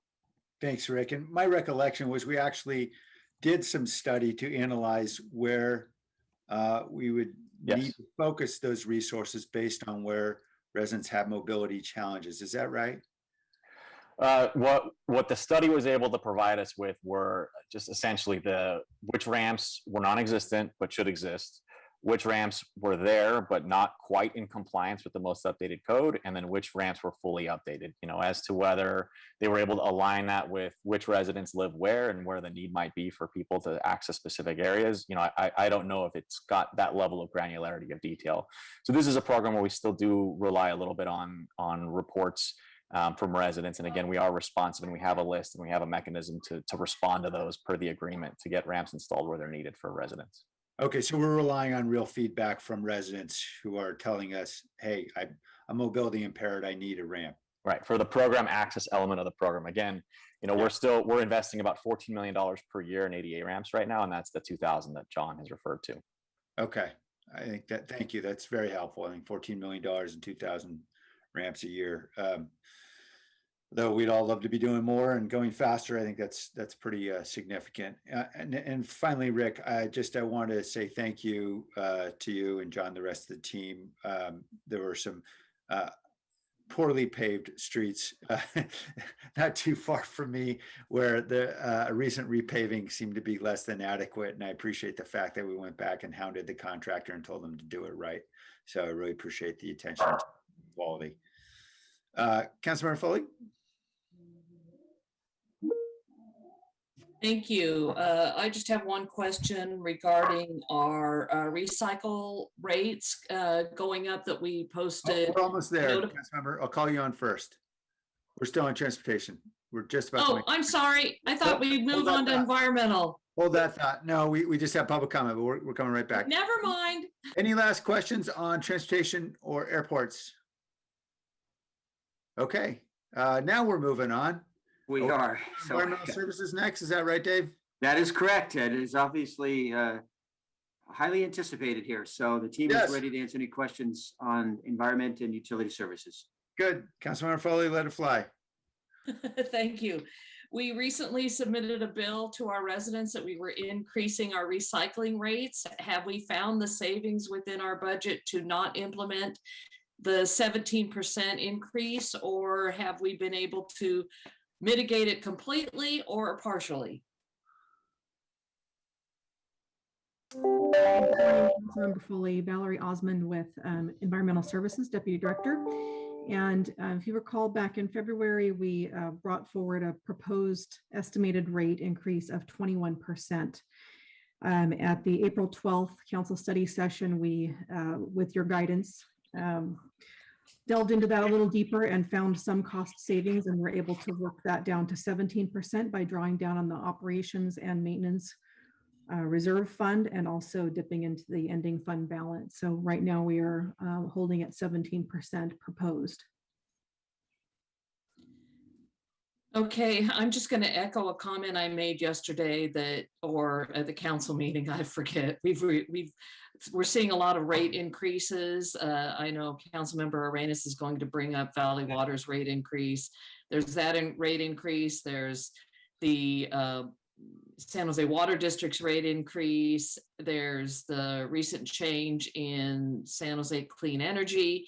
So I would really encourage us to dig deeper and see if we could possibly reduce that a little bit more. I know dollar for dollar, it's not a lot of money, but it does add up to our residents, and it's a expense that then gets passed on to our tenants in many cases where it cannot be paid for by the tenants, that even that nominal increase. So I just want to put it out there that it's really important we see if there's any way that we could possibly tighten our belt a little bit more and decrease it from 17%. I don't have a target number, but maybe Jim, you can play magic with the numbers and figure out how we can reduce that a little bit. That's all I have to say. Thanks. Thank you. Councilmember Arenas? Great. Thank you. Great segue, Councilmember Foley. Yes, we're all very concerned about the rates and those increases and what those represent to our residents. And so I was asking about what the update was on those rates and what we've learned recently from Valley Water, if anything, on their wholesale rates. And if it's not what we expected, if it's bad news for our residents, what are we going to do next? What can we do to reduce our water rate increases, if anything? I know there's reserves that we might be able to dip into, as well as I think there were some programs. I'm not sure, Dave, if you explored it. I forward you an email that could explore some programs that could subsidize water rates for our residents through, I think, Valley Water. Yeah, thanks, Councilor. I'll let certainly the team has been evaluating a lot of options. I think the team will probably right now tell you what the Valley Water did this week in terms of their actions, which I don't think are going to be that helpful to us, but maybe can I look to you, Knapp or Lee? Yeah, Jeff's on. I can do that. Yeah, thank you, Jeff. Thank you, and thank you, Councilmember, for the question. Jeff Provenzano, Deputy Director for Municipal Water System. Yes, on Tuesday, Valley Water's board adopted wholesale rates next year of 9.1%. It's a little bit lower than the 9.6 max they were indicating. We did rerun those numbers and see if that was going to have any effect, and the lower wholesale rate will save about $90,000 in some of the additional costs that we were looking at next year. So very, very insignificant. Our total costs in a typical operating year is around 50 million. So $90,000 in savings isn't necessarily that much that will change us from a financial perspective. As a reminder, we have two main cost drivers next year. The first one is wholesale water rates, which is like 65% of our operating cost on a given year. And so that's a pretty big hit. And the second one, our second driver of cost increases is COVID-related revenue shortfalls. And I may try to defer some of the questions on some of the funding opportunities that are out there but I will just maybe add a general note that, yeah, yes, internally we've been working through multiple departments throughout the city. I've been tracking potential funding sources to help offset COVID-related revenue shortfalls in the form of assisting low-income ratepayers, utility bills, rent, and many other items. Unfortunately, a lot of those potential sources aren't available yet where we are, especially where we are in this budget cycle. And so we have to track that really closely as we go forward. But there may not be a potential in the next couple of weeks for that funding to come in, and maybe Dave, maybe some others could jump in, maybe Jim, if he has any information on some of the federal opportunities that might be out there.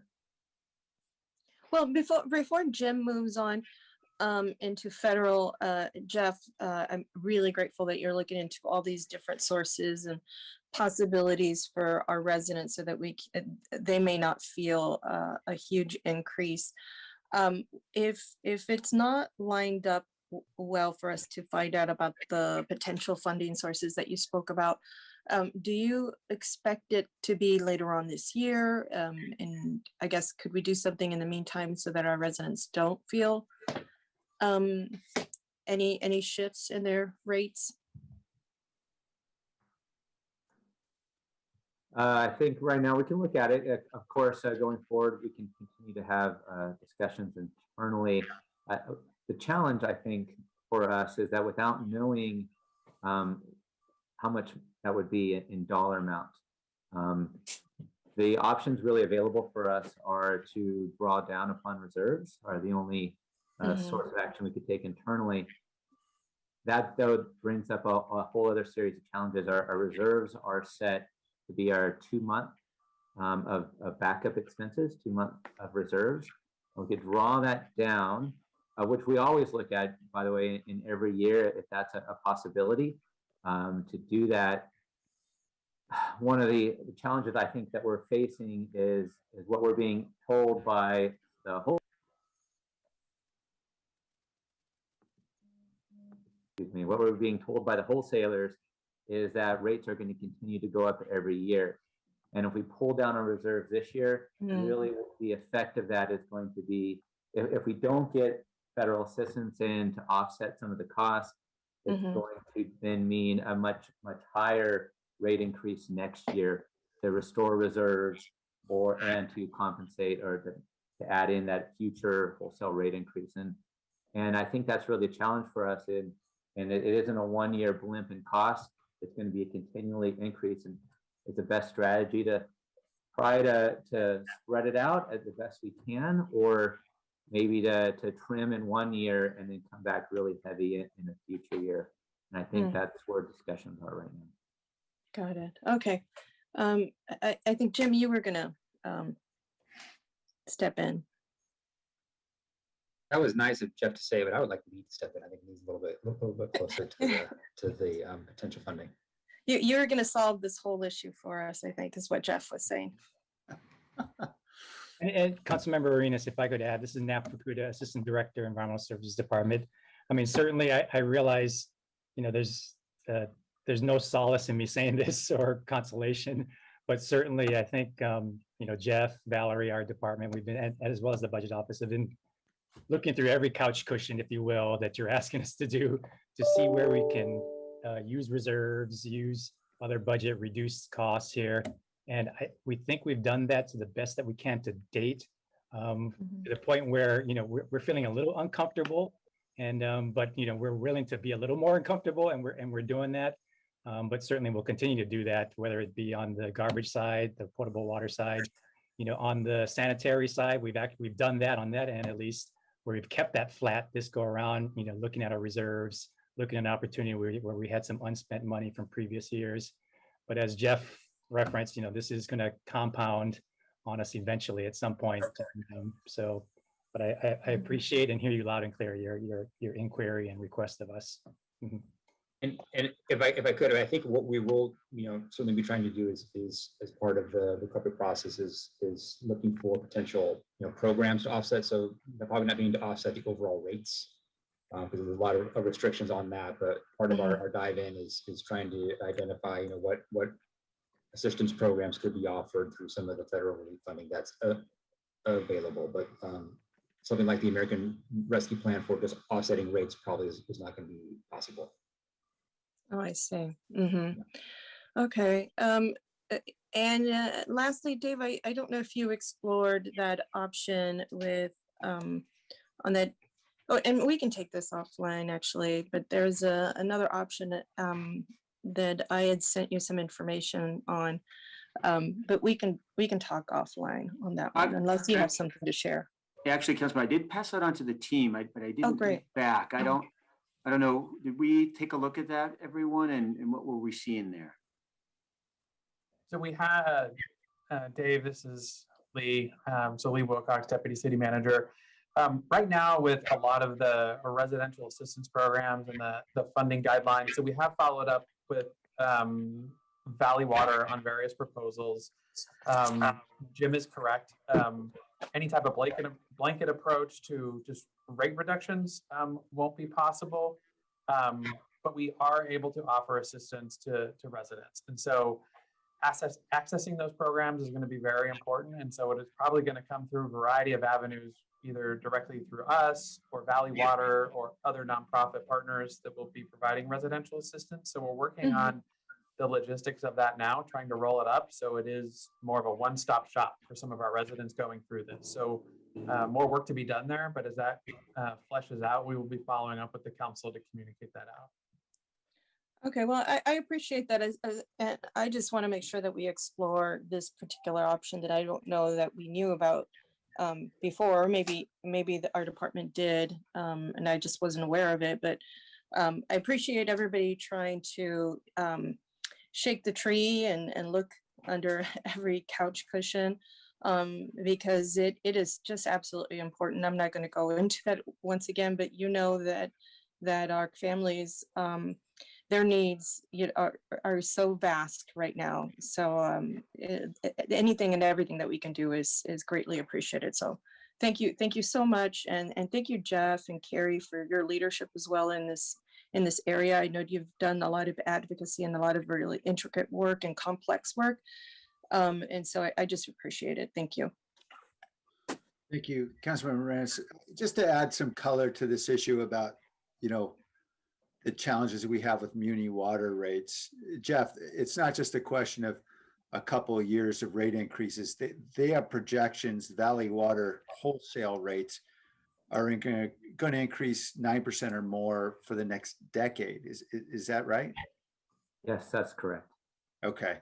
And I saw the reduction in the 9.6 to 9.1%, but that actually wasn't a reduction caused by any reduction in costs.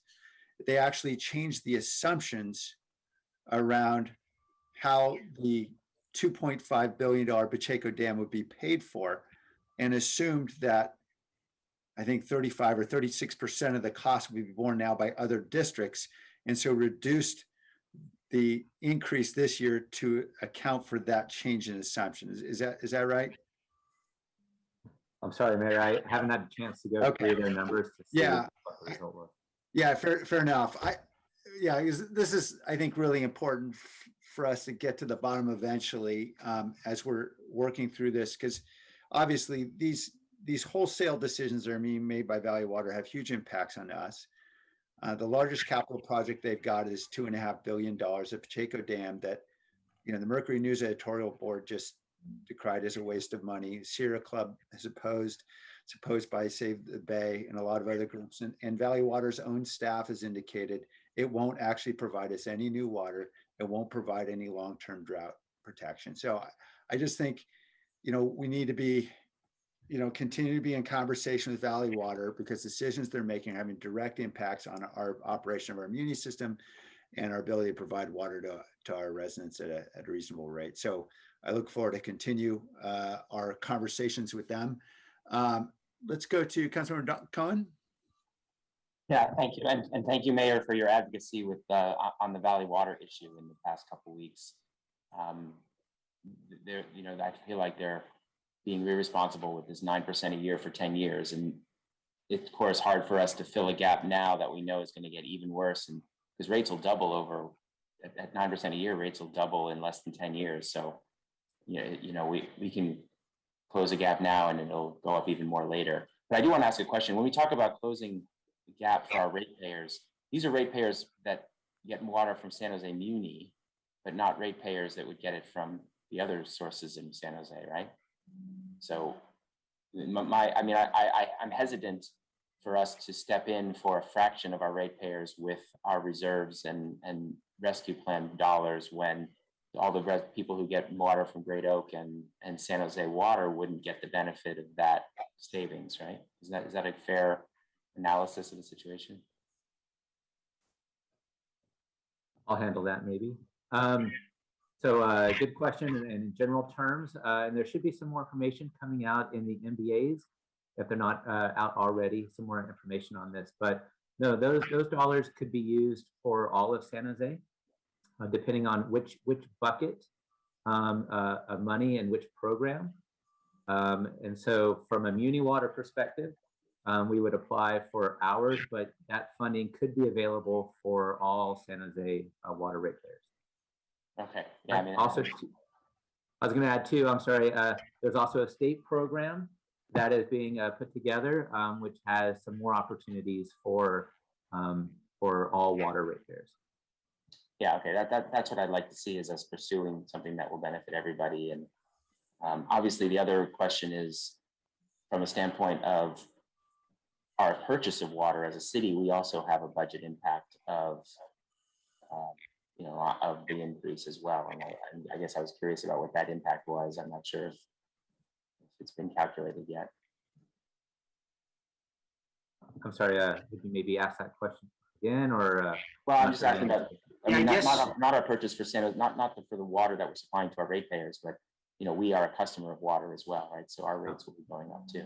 Yeah, thank you, Councilmember. I don't know if Jim, you have that. I think that our water costs for as a city, I think, are, I don't know, it might be in Public Works where we put those costs, but do you know, Jim? Yeah, I know that I think on all sides, we've kind of taken that into account. So we'll see if we have it at the top of our head. But so the cost for, the water utility to sort of buy the water, I think, that's built into the overall, rate structure.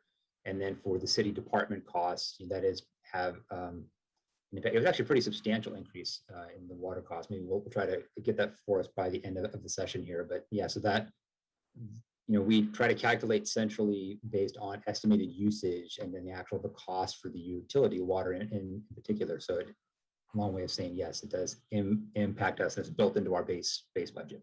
Right. Okay. Thank you. Now I was going to back to garbage for a minute too. One of the things, I appreciate the efforts to bring the garbage increase down from 21% to 17%.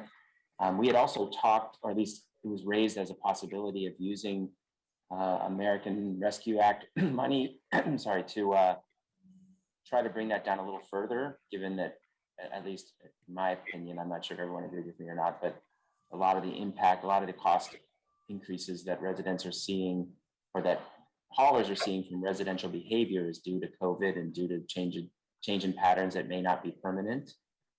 So I had asked before about whether we might have some money and how much money we'd have to use from our reserves in order to affect maybe 1% additional decrease, or for every percent, how much that would cost us.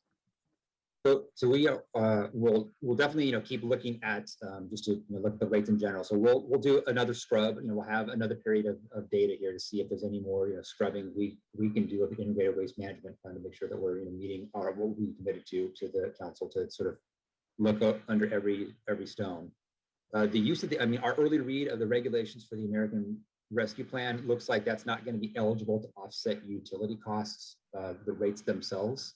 So as Lee mentioned, we're more looking at programs that folks may be eligible for to receive sort of assistance. We will have an MBA come out that will sort of identify, where we think those available pots are. It's in process, and we'll hope to release that soon. And anything else that I left out there, Lee? No, not at all. You covered it, Jim. Okay. I know we're having obviously a more detailed conversation on this specific topic on Tuesday, so if we just have all the information there, and then we'll probably spend more time specifically on this, figuring out how we would try to mitigate these increases for our ratepayers in whatever way is possible. That's it for my questions. Thanks. Thank you. Other questions or comments? I just had one question about the garbage rate increase, because I know it's a really tough one for us. Knapp or Carrie, whoever would like to respond. I know we essentially forestalled the increase last year because of the pandemic, of course. So we had a 0% last year, and obviously that builds up, and that has created that pressure has to release at some point. And now we have a much more substantial increase. Is there any? I assume we could only use reserves if we were to try to spread this out over 2 or 3 years. Is that the only source we would have for being able to distribute this increase over a longer period? Yeah, I think Valerie can jump in, or Jim as well, but reserves, we have a couple of reserves for O&M, rate stabilization that we could use. And I think that's what we're dipping into now, but that too, we have to rebuild at some point as well. It is, right. So it does, as you described, compound, or the term I use. Yeah. So Valerie, anything to add, or Jim? No, you're correct, Knapp. We are drawing down some of those reserves. We do need to replenish those over the next couple of years. Just for reference, for our single family rate increases at 17%, each percent equals about $1.2 million.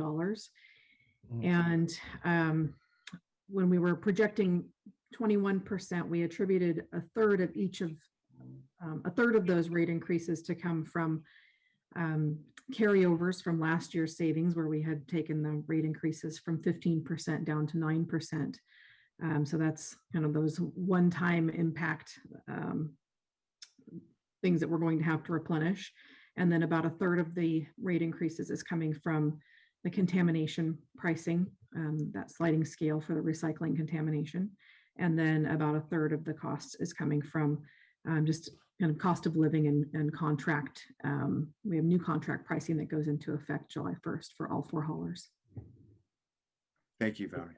And then maybe, Mayor, we used to have a revenue stabilization reserve that was burned down a couple of years ago. So only reserves left in that fund is really the operations and maintenance reserve. We dug into that a little bit by a couple $1 million so far. We'll look at and see where the ending fund balance is something that we want to make sure that we squeeze out as much as possible without hitting the reserve more. So we'll look at that. Okay. Well, I know we'll need that reserve for the next emergency, because another one will come. Okay. Any other questions before we go to members of the community? All right, Mr. Beekman.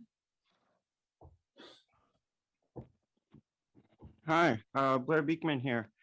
I've learned how, my prognostications of, there's a very much of a possible chance of an earthquake in the year 2023. I mean, that's how I'm understanding it. And I've learned that from reading over community electricity ideas. So, I hope I hope I can be talked to about this subject matter and learn to have a decent, honest dialogue, so I can report back to you, not sound weird or anything, and really add to the dialogue that's trying to be created for this subject. And thank you that yourselves and city government are trying to talk openly about the subject. I hope we can continue those good practices. So I wanted to talk about community energy and subsidies and the use of subsidies. East Bay Community Energy, this time about 6 months ago, they came up with a really good plan to offer it really in a simplified way, that they are now working with almost 100% renewable energy plans by using subsidies, and in a way that basically subsidizes low-income people, so they hardly have any rate increase at all, whereas higher income people who are making money in this time of COVID will be paying a higher fee. Now, that's the simplified plan that I've been trying to explain to yourselves these past few weeks and months. You're explaining what you're going through in San Jose at this time. I'm understanding it more. I hope this simple formula I've offered can really help yourselves, and really, we have to really turn it on, how to be more creative and proactive about subsidy use. And when we're doing that today, thank you. Yeah, boy, thanks for your time and patience. Thank you. All right, coming back now to council. Dave, we're just about at the lunch hour. Yeah, so I would propose that we come back at 1:30 and start up with neighborhood services. Sounds great. Let's do that. Mayor, if I could just jump in real fast. Sure. Sorry, I wanted to get to Councilmember Cohen's question on the water. So it looks like, for the water cost in the general fund, that was about additional $840,000. A lot of that is attributable to the increase in the rates. So just wanted to have that information available to you. And about, yeah, so anyway, just wanted to pass that along. Very helpful. Thank you, Jim. All right, everybody, have a good lunch.